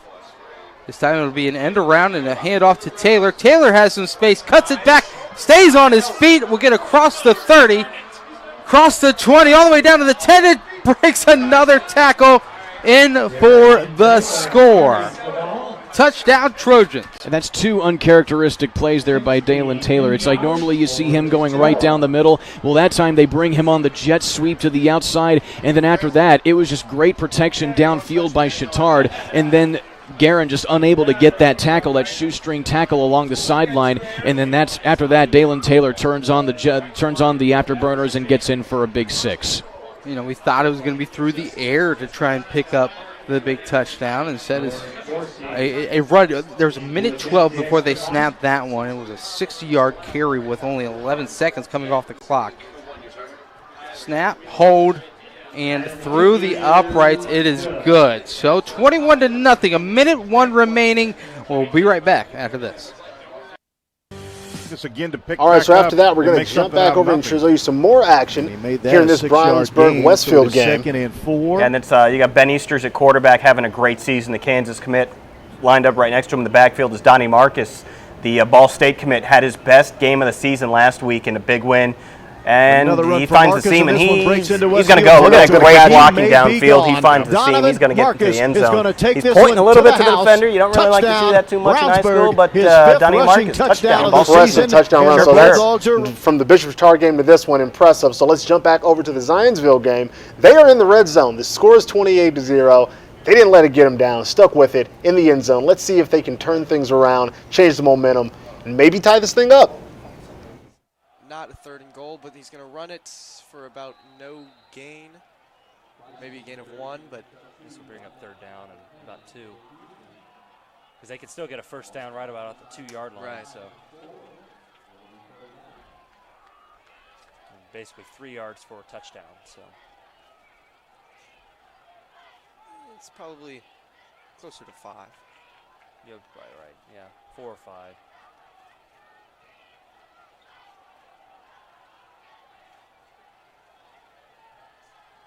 Give the Price up good the middle. Penetration. You have good penetration, Royals.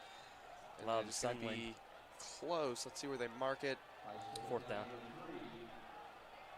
Yeah, good job by Loudon Sundling. Came right off the edge and got enough of Price to make him go down short of the first down and brings up a really big 4th down and a chance for the Royals after really for the first time allowing a good offensive drive for Zionsville to get a stop and keep the shutout alive for the Royals and not allow Zionsville to get any momentum early in the second half.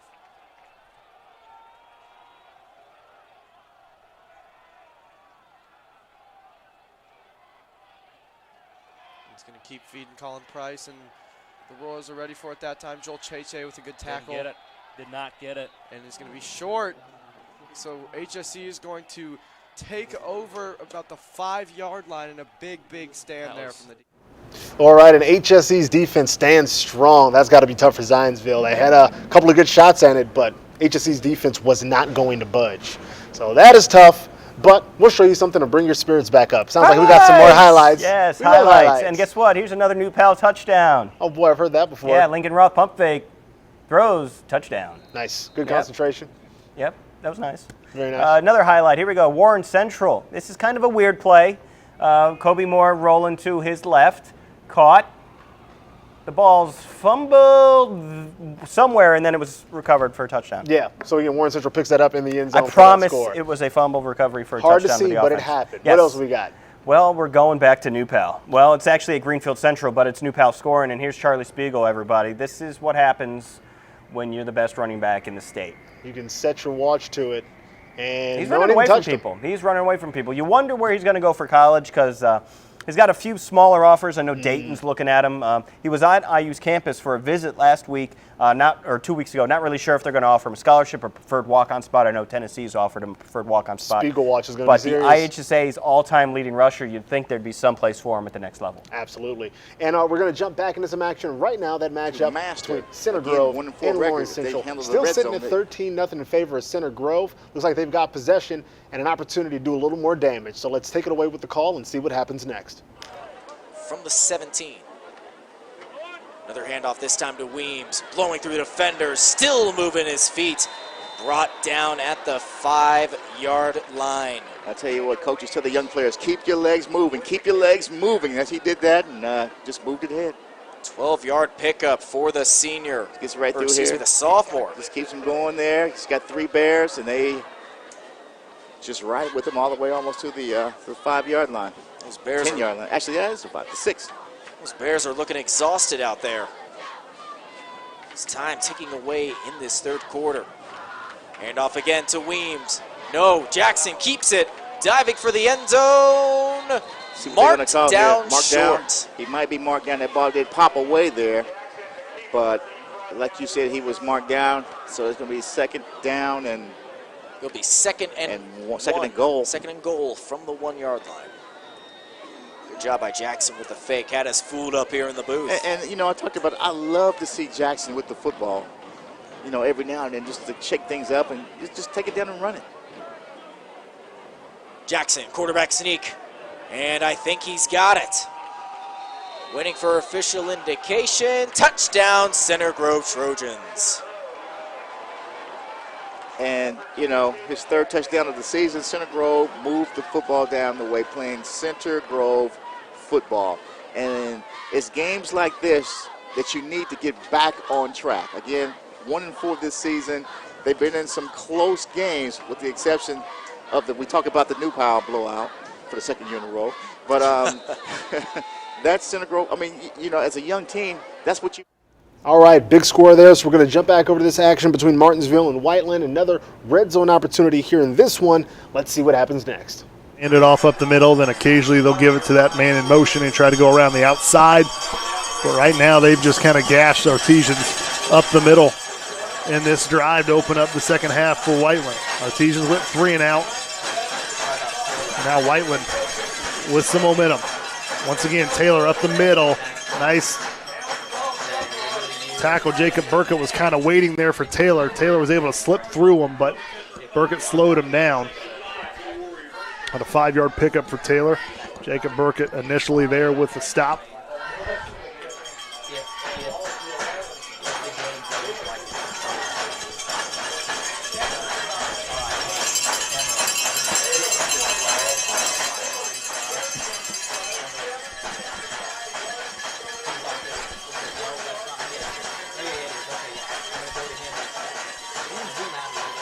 Up, this time bouncing off to the left side, still on his feet at the corner, and did not get in the end zone, but got a first down. It's going to be 1st and goal inside the 5. And there is Ty Martin, the backup quarterback, kind of warming up just in case Xavier Tenitis could not go. Xavier Tenitis is standing. You can't see it in the shot, but Xavier Tenitis is standing on the outside of that shot. Andy Myers, Craig Wessner talking to Ty Martin. So we will see what happens next time Artesians go out on offense. But right now, Artesian defense.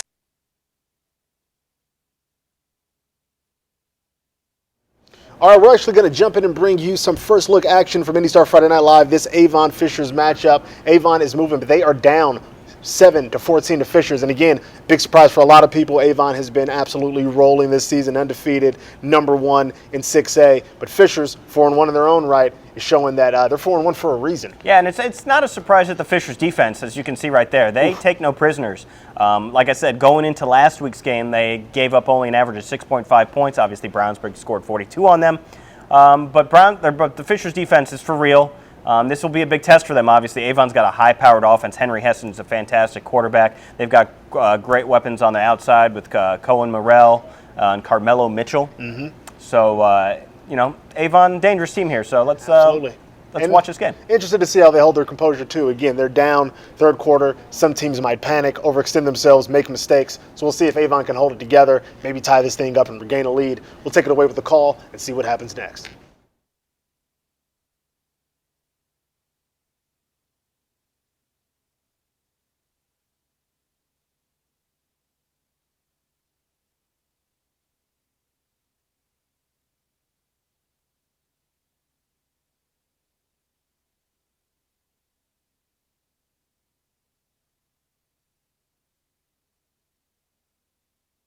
That Center Grove with the fake. All right, I actually want to give you a quick score update on that Center Grove game. Looks like they did a little bit of trickery. They went with a fake extra point conversion instead of settling for the extra points, so now they're up 21-0 in that matchup against Lawrence Central. That's some aggressive play calling, but they're 1-4. A big win is required, so I like the bold play calling to try and cement things early on in this game. So we'll give you more updates on that in many games. Also an update of a game we were just looking back at. We had a little technical difficulty, so we had to hop away from that Martinsville-Whiteland score. Whiteland actually did score a touchdown, so that is 16-14. Martinsville with a 2-point lead, so that's the game we'll be hoping we can get to and from as the night moves on. Rolls on. And right. you know who else is rolling on the Avon offense right now? Absolutely. Let's jump back into this action here. This right there. I agree. Here's an opportunity to see the Tigers' red zone defense. Peter Heston takes the snap, makes the throw, covered tightly. It appears it's caught, though. Touchdown on the goal line fade right there. 13-14. That was on the new starting cornerback, Seth Dunnick, as well.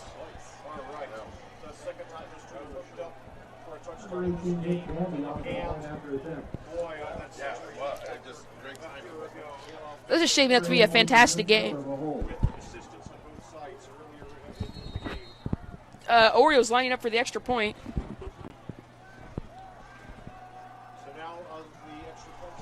Snap is good. The kick is up. The refs say it is good. We have a tie game here. 7:39 left in the third quarter. The score is tied at 14.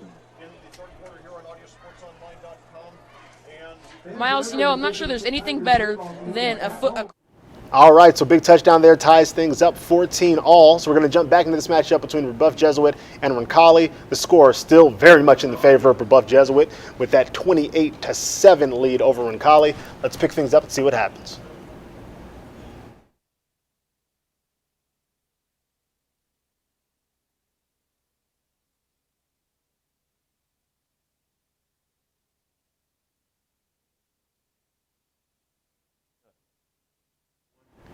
All right, there's Aiden Leffler, the quarterback, winging it in there. I think that's the Kyle Lockard. So Roncalli really needs to get points on the board here against Rebuff Jesuit. Obviously, it's 28-7 in the second half. And again, this is crucial. Again, with their record, they really got to make something happen here. Though Roncalli's record, regular season, it's not going to matter. I mean, yes, you want to win games, but in their sectional, you'd have to still figure that they're the favorite in their sectional. So. That's what happens when you play a really tough schedule. It really does prepare you for the offseason, or not, for the postseason. So, yeah. Good to see him sticking in there. All right, well, let's pick it up with the action and the call here on IndyStar Friday Night Live. Puts a little touch on that ball. He completes the pass. Those are things he'll learn. He's only a sophomore quarterback. And 4th and 8, they go for it. Bringing the blitz. And it's incomplete, and Brebeuf will take it over on downs. We'll pause for these words on the high school football game of the week on TV 40.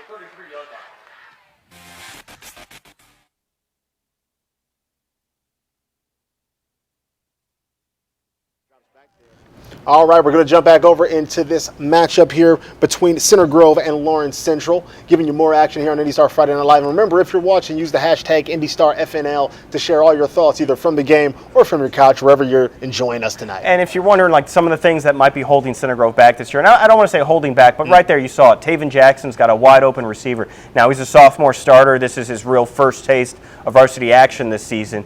And he's got to make those throws. And he might, and he will. We got a nice little delayed punt there. I think that's Taven Jackson on the punt.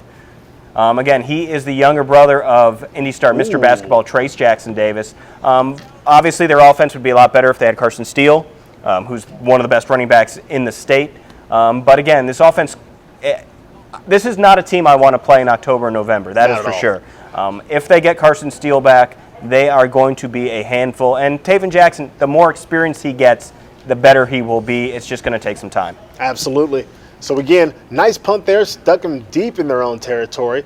But we're going to bring you some more action outside of punts with another batch of highlights collected by our IndyStar Friday Night Live team. And we're going to pick it up with some more scores. Sure. Well, we've talked about this Lutheran-Cecina game. And guess what? Class A Lutheran is not messing around. Cecina is a good team. They were ranked number 1 in 2A not too long ago. This is Cecina with the ball, but they're going to put it on the deck, and that's Marcus McFadden, who is a star running back, so he knows what to do when the ball's in his hands. Real comfortable. Touchdown Lutheran. So, again, top-ranked Saints, they keep on marching. Very, very nice. What else have we got? Well, we got Greenfield Central trying to make something happen against New Pal with a fake punt. Yeah, didn't work. Didn't really work. I'm not 100% sure if that was meant to be a fake, but when you're down 35-0, try anything. A for effort. I appreciate it. And the running clock's about to start, so go for it. And then we've got a touchdown. We're going back to Cecina, so that's Luke Traylor. This is Tyshawn Woods. He is having a monster year, and guess what? He makes all that happen on his own. That is an all-the-way touchdown from Tyshawn Woods. He is a beast. He is setting records left and right for Cecina, shattering their school records when it comes to all-purpose yards, touchdowns in a game, rushing yards in a game. He is having a fantastic season. Now, again, must be mentioned in that Cecina game that IU wide receiver commit, plays both ways, plays cornerback as well, David Baker, not playing today because of a concussion. So Cecina missing one of their two big weapons, Woods being the other. So not a full-strength Cecina, but still Lutheran. Really impressive tonight. Very, very tough. So, again, some more highlights coming at you, but we're going to take a quick moment before we bring you more action here on IndyStar Friday Night Live. Let's take a quick 60-second word from our sponsors, Bath Experts.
Experts.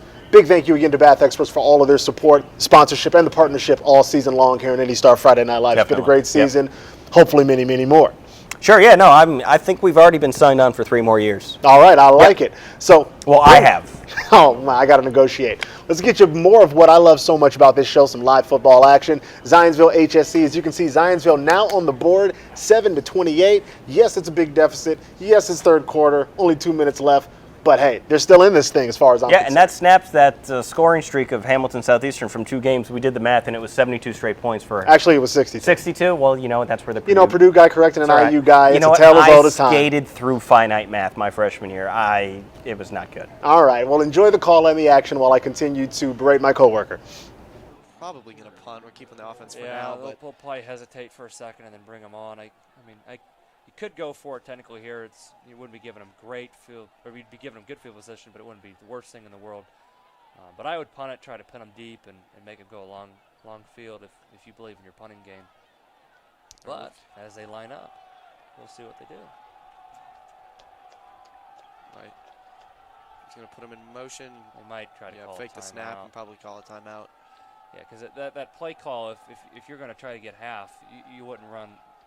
He's going to take the delay of game, actually, which will move him back 5 more yards to allow the punter to try to pin it deep. Get some room, yep.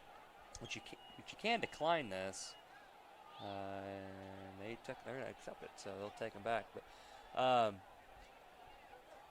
all right, we're going to do some quick switching here between a couple of games because we got some action. Whitesville, Martinsville, and as you can see, we brought you action. Touchdown, Whiteland, and that is going to be a big one. That pulls them ahead. They were down for a little bit, but that touchdown changed things quickly. They've been down pretty much the whole game. Now, we got a flag on the play. We'll see if we're going to have to see what happens. But again, that is a great timing, crucial big play. If Whitelands can hold on to this lead, that's going to be big, and then Martinsville going to be on their heels. It looks like he wants to walk backwards. There's some confusion. Ref walking backwards, not always a good sign. He's going to pick up the laundry. Field's clean, laundry up. This doesn't look like this touchdown's going to stand. And that's not going to stand. All right, well, let's take it away with the call and see if they can get another shot at that touchdown they thought they had. Even though we're the last Friday of September, this does not feel, it's still pretty warm for Friday night football in Indiana here. So still hot and sticky out there on the field up here in the booth as well. And it's going to be a pass play. Little double pump, throws it up in the air, and it is nicely defended. Adam Field, I believe, on there on the cover, and it is number 13. All right, miss at the end zone there, but let's take you over to this Avon Fishers game where they hit their target in the end zone. Avon, as you can see, now ahead of Fishers 20-14. They, again, were down 14-7 and quickly changed the tide of this game. Let's take it away with the call and enjoy the action.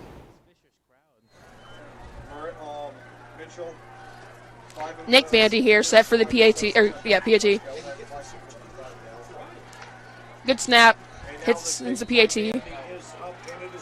It is up and good through the uprights. 21-14 Avon. Fishers needs to respond here. He's the churn. And that was hands it off up the middle. Carmelo Mitchell. So Breaks that's the the second tackle, touchdown of still those on two. his feet just and mentioned. brought down Avon, near they were the down first 14-7 down at halftime, number 1 team in the state. Well, they're up 21-14 just like that. Blink and you missed that momentum shift. Let's jump back into this White-Martinsville game and see if we can get another momentum shift right here.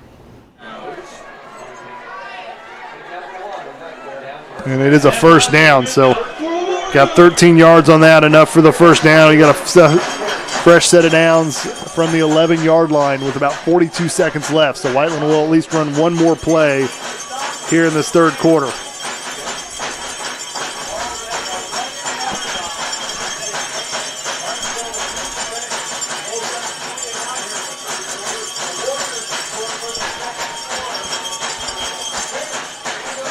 Once again up the middle. That time, though, gets the stop from the defensive line position. Could not see who that was who came in that stop. So that was Jason Cox, 29, coming in from his linebacker spot. He's one that's had to fill in for all these injuries. So that was a nice stop on first down, but that's going to end the third quarter. So Artesians kind of on their heels from the start to finish to this third quarter. All right, we're going to jump back into some more action. This is that matchup we've been bringing you between Brebeuf and Roncalli, and it is getting out of hand 35-7. Let's see if Roncalli can change the tide. And we've talked a lot about Brebeuf's offense, the weapons they have on offense, but the weapons they have on defense, their defense is stout.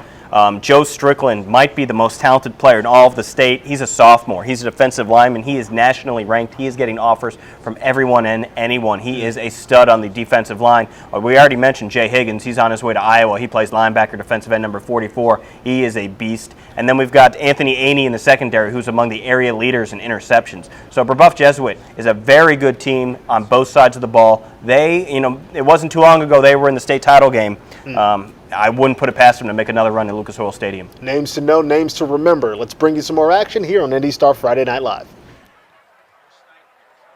Well, you're down 4 touchdowns here, and Roncalli's just running the football quite a bit, actually. I'm a little surprised by this, but, they haven't run the football well all season long, so this might be good practice for him.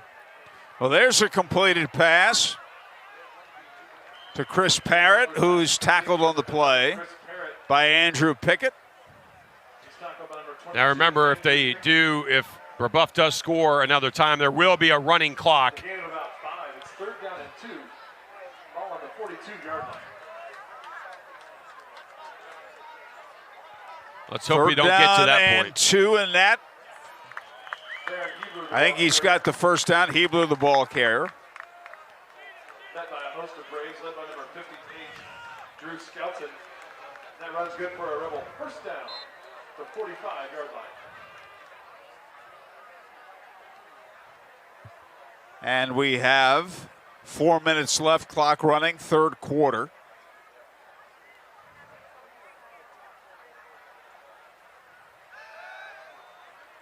And that's an incomplete pass. Your family.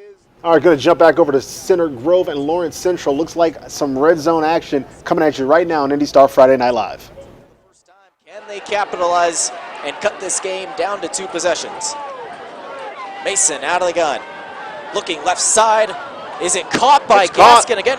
Is it picked off? They're going to say, Center Grove is saying an interception. Did it hit the ground? I'm not sure what they have. What are they saying? I think they're going to rule interception, but let's wait for the officials to confer. They're going to rule interception. Intercepted. And just when you thought the Bears had a flicker of life, the Trojans come up with the takeaway. Brayton Spetter there. He with just kinda, that interception, his first interception of the season. Just kind of jumped in there, got in the way, in a good way, and came up with the football. Well, there was a brief. Well, I tried to bring you some red zone action in that matchup, but Center Grove took it away from me like they took that interception. So let's jump back into this rebuff Roncalli game. Again, the score, as you can see, 35-7, but Roncalli is moving, hopefully trying to close this gap a little bit. Right now, they're thinking it over because I get it. It's important. Big decisions to be made if they want to try and close this hole a little bit. So we'll see what happens next on IndyStar Friday Night Live. Your pan pizza or an original Papa John's pizza, or you can call 317-782-7272 for carryout or delivery at papajohns.com. Better ingredients, better pizza at Papa John's, and I guess Shaq is now a part of the Papa John's family. Yep, and from pizza to trucks, visit the Andy Moore Truck Center at their new location, 1601 South High School Road in Indy. 42 service bays, a large parts inventory, lease and rental, new and used trucks, all in Volvo and Ford. The Andy Moore Truck Center, GM Mark Plagman, sales manager Andy Janer, and Mark Plagman's grandson Henry Hessen, Avon's quarterback. Our last update, number 1 Avon, trailing Fishers 14-7 at the half. It's quite a game up there. Yeah, absolutely. It's a really good game in that HCC, one of the best conferences in the state of Indiana. How many pizzas do you think Shaq can eat by himself in one setting? I'm not sure, but I'll tell you one thing. Shaq is a really good man. Yes, he is. He's a sheriff's deputy, and that is Hebler again. They're 2 of 2 on third down conversions. I don't know if you know, Shaq is a sheriff's deputy. Yeah, he is, and I got a chance to meet him several years ago when I shook his hand, and my hand just like, he just swallowed, his hand swallowed my hand. I was just like, this guy is mammoth. He is just so big. And he's just a big teddy bear. I mean, he's just a really good guy. He is, you're right. Oh, what a hit that was. Jay Higgins made that hit. Welcome to the Big Ten. Wow. Right?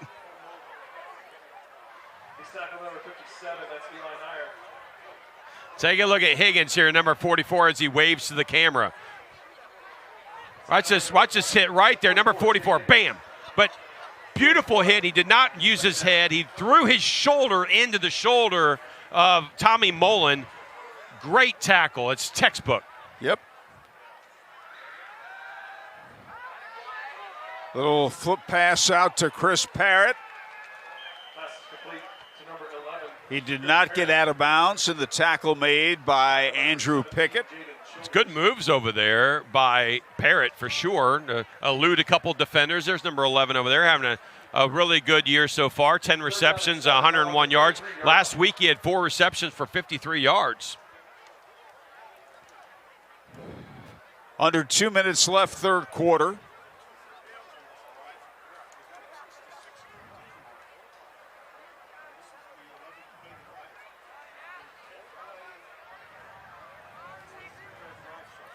Rebuff's defense has been on the field for a lot this game. That's incomplete. Check out Andy Moore Avon Nissan on US 36. 5 minutes from Avon High School. The number 1 Nissan dealership in the greater Indianapolis area, month after month. That's Tim DeMent, Pat Hurst, Aaron Richardson, the great crew at Andy Moore Avon Nissan. All right, we're going to jump back over to this Avon-Fishers matchup. After a failed fourth down conversion attempt by Fishers, Avon is back on offense. And again, they had a big momentum shift after being down 14-7 to kick this thing off. They are now up 21-14 and threatening again. Let's see what happens next on IndyStar Friday Night Live. Both teams shifting. Hessen takes the snap, drops back, pressure from the Tigers, throws deep, but it looks like it's covered. A great defensive play there, knocking the ball out of number 11 for the Orioles' hands. As we see, they've switched to Jackson Dunn to the other side to guard that receiver, as we see Seth Dunnick, who did give up 2 touchdowns in the third quarter. Hopefully this is a sign of the future for Seth Dunnick, and he's going to play like that in the red zone more. Seth Dunnick was actually been taken out and replaced by number 21 on Fishers. Henry Hessen getting ready to take the snap on this 3rd down and 9. Let's see what they do here. He hands it off. Tigers stop him. Great stop there for the Tigers. I think they needed this. Let's see if they go for it. I think they do here. 4th down and 6 for the Orioles. 4th down. Henry Hessen appears to be remaining on the field. Let's see what the Tigers can do here.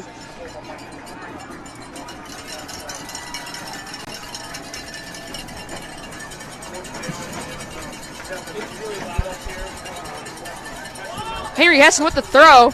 He completes it. It appears he's gotten the first down. As we do see Avon get it. He got the first down. All right, big pass play, and it looks like a conversion there. But we want to take a moment to show you some of the other awesome plays that have been happening throughout the night, courtesy of another batch of highlights. Sure. Here we go. Cecina Lutheran game again. Lutheran had a 28-14 lead. Well, it's working its way down back to Cecina's advantage. I mean, Lutheran still leads. It's 28-21, but it's a ball game. Nice interception there over the middle. We've shown you this Avon game. We want to. Here's Carmelo Mitchell there. Nice catch. Nice throw by Henry Hessen, but nice catch by Carmelo Mitchell, making sure he gets that shoulder down. Shoulder's as good as a foot. And our next highlight, Ben Davis. We've already talked about Trent Gibson scoring 1 touchdown on the ground. Here he is again, the quarterback. A little misdirection, following his blocks, picking his way, and then he's just going to find pay dirt. It's just a foot race at this point. Pretty fast for a quarterback. Very nice.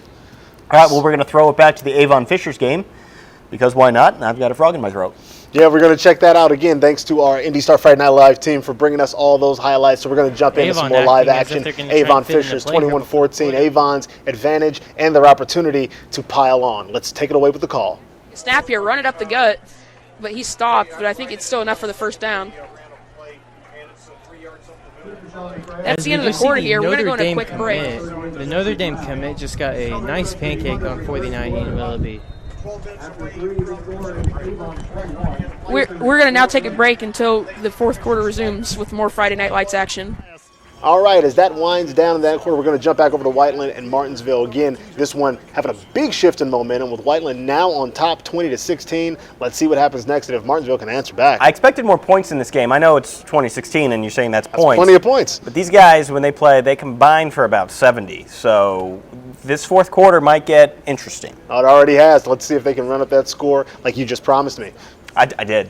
And I would look for Melvin Taylor. You might not see him. He's that little running back in the back right there. He's about 5'6", 5'7", which means he's my favorite player. I love him. Let's take it away. Little pitch play. Now it's coming up. Nice job coming in. See who that tackle was.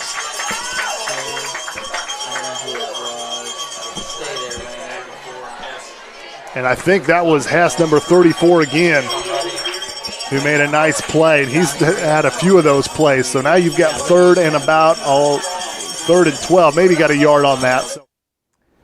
Some important news to bring to you from that Avon Fishers game. Fishers quarterback Marcus Rue is out of the game right now with a leg injury. So any comeback attempts they want will have to be done with a backup quarterback.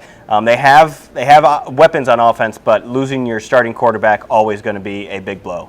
Especially against the team they're playing against tonight. So that's going to be very, very tough to check back in. I talked about my guy Melvin Taylor making the catch over the middle, getting all the way down. Look at him. Look at him. Who doesn't love a 5'6" guy? I sure do. Last play in that time, the quarterback for Whiteland, Brant Coons, connects. He's been off most of the night, but he's been able to hit at least a couple passes in that one. A backbreaker for Martin. After that big play, let's jump in and see if we can get you another Avon Fishers. You can see a change in the score, and this is how it happened. Henry Hessen is having himself a game.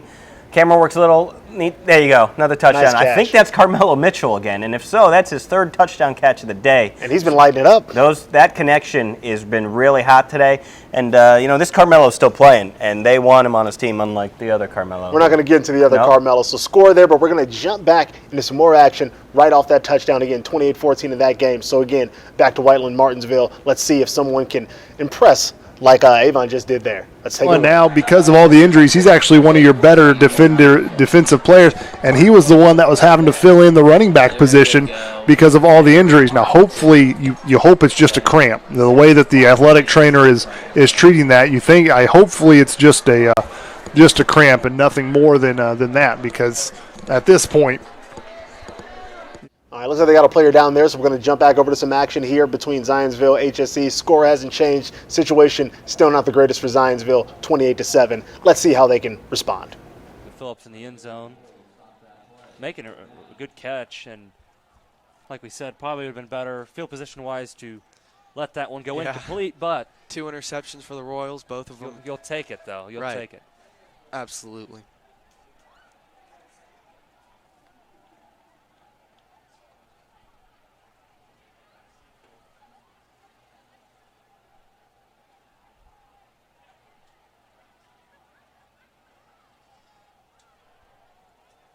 He's going to look over the middle. Ben Boysen open on the slant route, and he's going to get a lot of room down to the 50-yard line. So a good play there for the Royals. Perfect throw by Hobson. Hit him in right stride. on the money, yep. And Boysen makes a good catch, and a few yards after the catch, and the Royals get another first down and allow them to take more time off the clock and continuing to move the chains.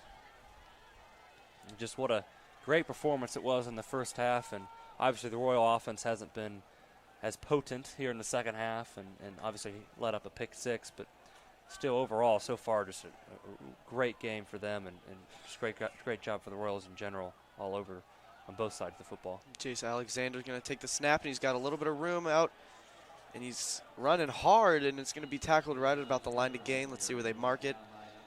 But another good run by Chase Alexander, and it is going to be a first down. And we've got a Zionsville man down.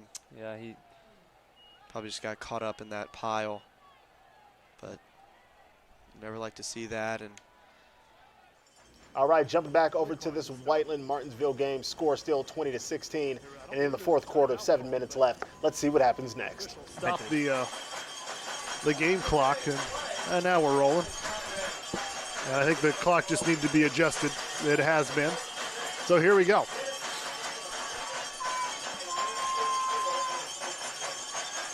Third and one. See if the Artesians get a stop. And helmets come off of a Martinsville player, but the Whiteland running back has enough for the first down. That was Taylor, number 23, met by a couple Artesian defenders, but not before Whiteland can get a first down. So the Artesian player will have to come off because his helmet popped off. Number 72, Jaden Kleesner, I should say. Get his helmet strapped up.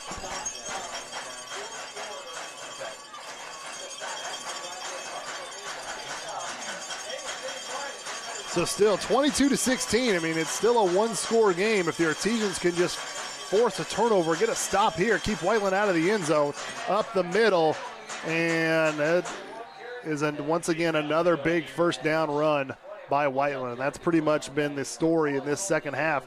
Artesian defense has put themselves in good position when they get a stop on first down.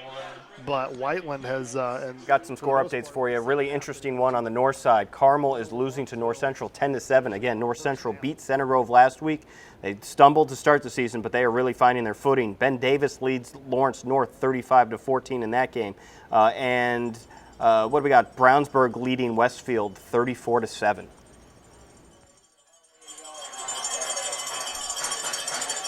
Hands it off up the middle again, and another first down. Number 21, Chase Valentine, has kind of been the go-to guy for Whiteland in this second half. He's had a lot of those big runs just right up the middle. And we've got another injured Martinsville player, and this one looks, and that's 34, and that's Bo Hess. Bo Hess has been your kind of your better defensive player. But all right, another player down, so we're going to jump into this Bishop Chatard Garion Catholic game. Again, they're kicking off the third here. Bishop Chatard, as you can see, up 21-0. This game brought to you by our friends at Indiana SRN, so let's take it away with the call and see what happens next. Make sure that you negate this and get the ball back and start this second half. So first down, looks like they took him back after a penalty play was called, and it's going to be a handoff to the left side. Taylor picks up right where he left off in the first half, and a big carry on first down. And he spun around. Looks like it'll be taken across the 24, 23, right at the first down line. Looks like they're going to move the chains or at least talk about it. They're going to begin to maybe mark him just shy there. So either way, I mean, and that was an elusive run there by Taylor. He's just one of those guys where he's good at pretty much all aspects of running the football. His forte is running downhill right up the gut, but he can be a little bit deadly on the outside. Second down and 1. And a quick sweep out to the left side, a quick pitch that is, and it's going to be a good carry across the first down yard to gain. So Chatard picking up exactly where they left off, and a first down on their first set. And now if you're just Chatard, you just All right, let's jump back into that Whiteland-Martinsville game. They are in the red zone, 20-16. Crucial moments here as this game stays close. Let's see what happens next. And a little toss play here, and a touchdown for Whiteland. There is a flag that is thrown around the 10-yard line, though, so this may come back. We'll see. And it is. It's going to be a hold against Whiteland, so Artesians get a break there. So a holding against Whiteland, and now a Whiteland player is down. The Whiteland player is not. Whiteland player looks to be in some pain. He is face down.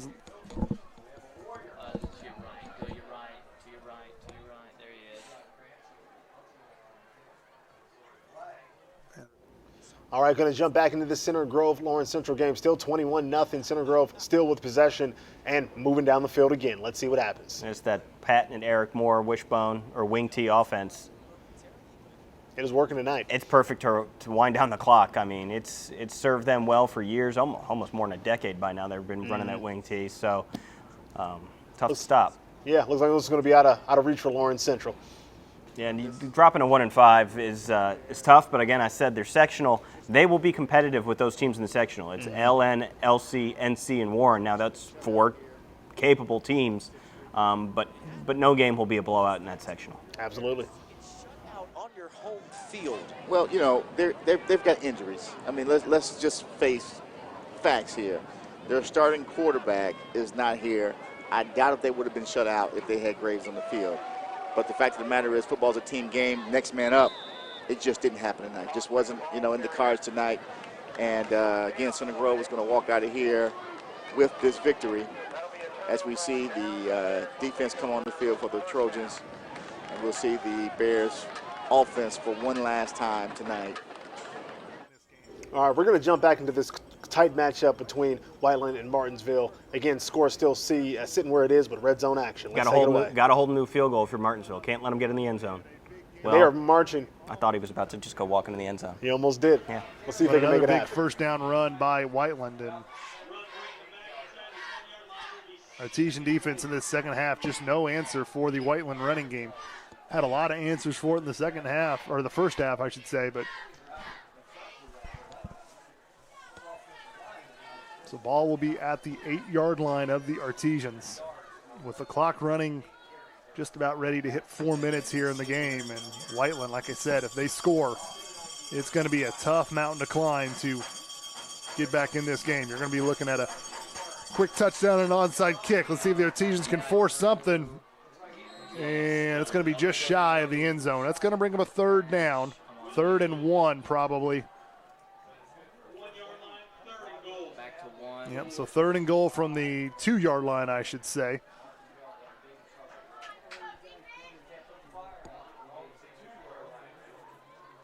So Whiteland here, a chance to punch this in and really put this game really out of reach here with the clock running, approaching 3 minutes. Whiteland's going to use all that time. 3rd and goal from the 2.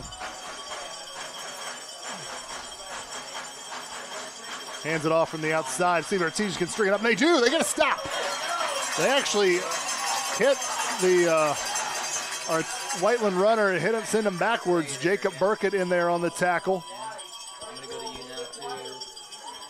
They string that out. Now let's see what Whiteland does. A field goal here will put them up by 2 scores. But the clock is running.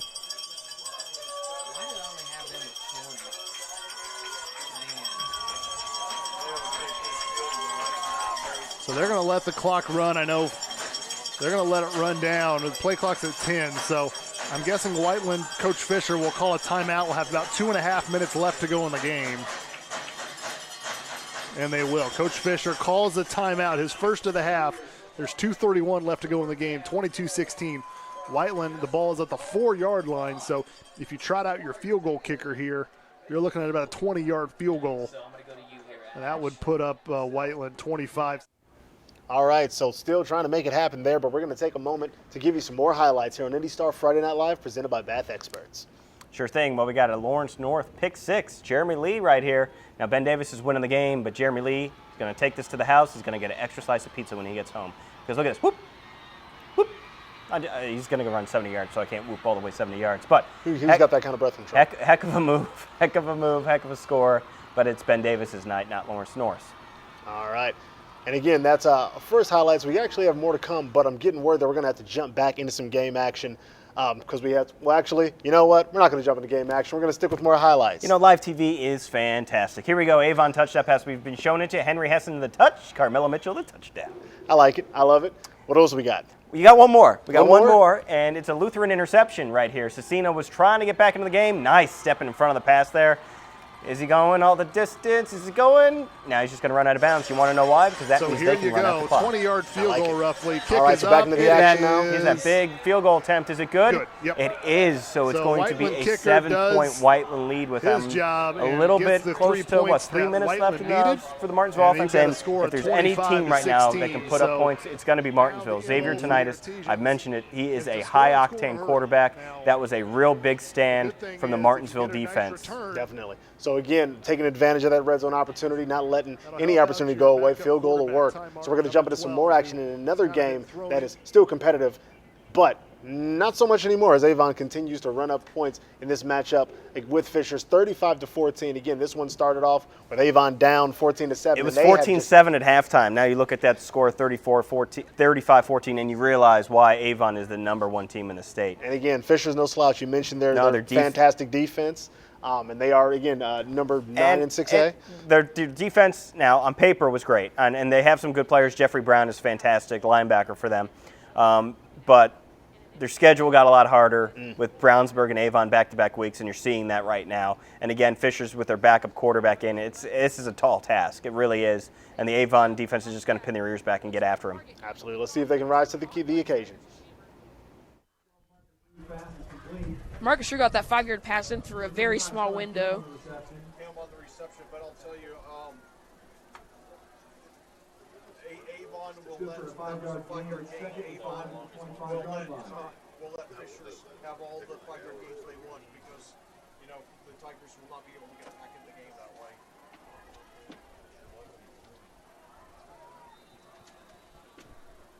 As you play there's been a timeout called by Fishers. Timeout called. I believe that was Fishers. It was Fishers' first timeout of the half. I'm not sure how much of an impact this will have on the game. I think it'll be pretty minuscule.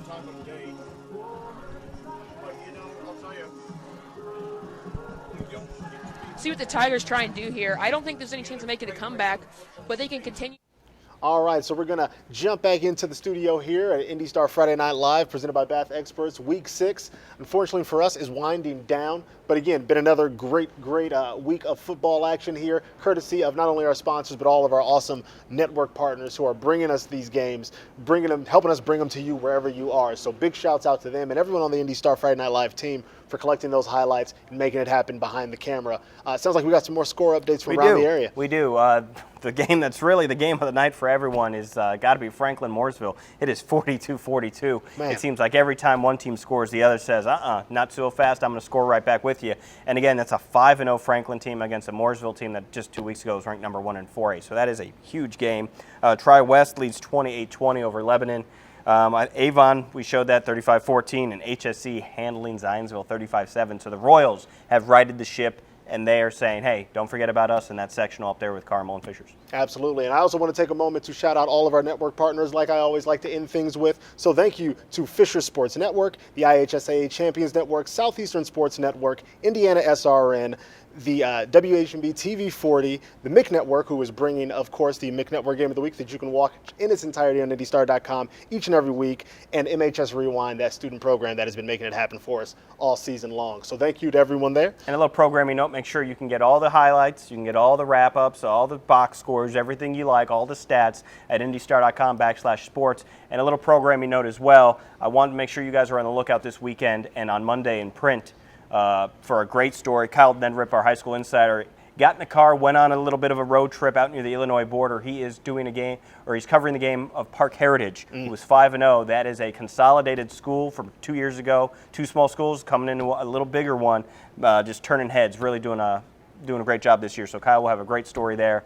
Be on the lookout Sunday on the website and Monday in print. All right, check it out and join us. Make sure you do next week, same time, 7 p.m. on Friday. You can watch us on IndyStar.com, of course, but also on Facebook Live and Twitter. We're everywhere you are. If you've got a phone, you should be tuning in. You know, say it. If you've got a screen, we can be seen. If you've got a screen, we can be seen. And we will see you guys next week. Have a great weekend. For Mac Linesk, I'm your host, Justin Mack. Thanks for tuning in.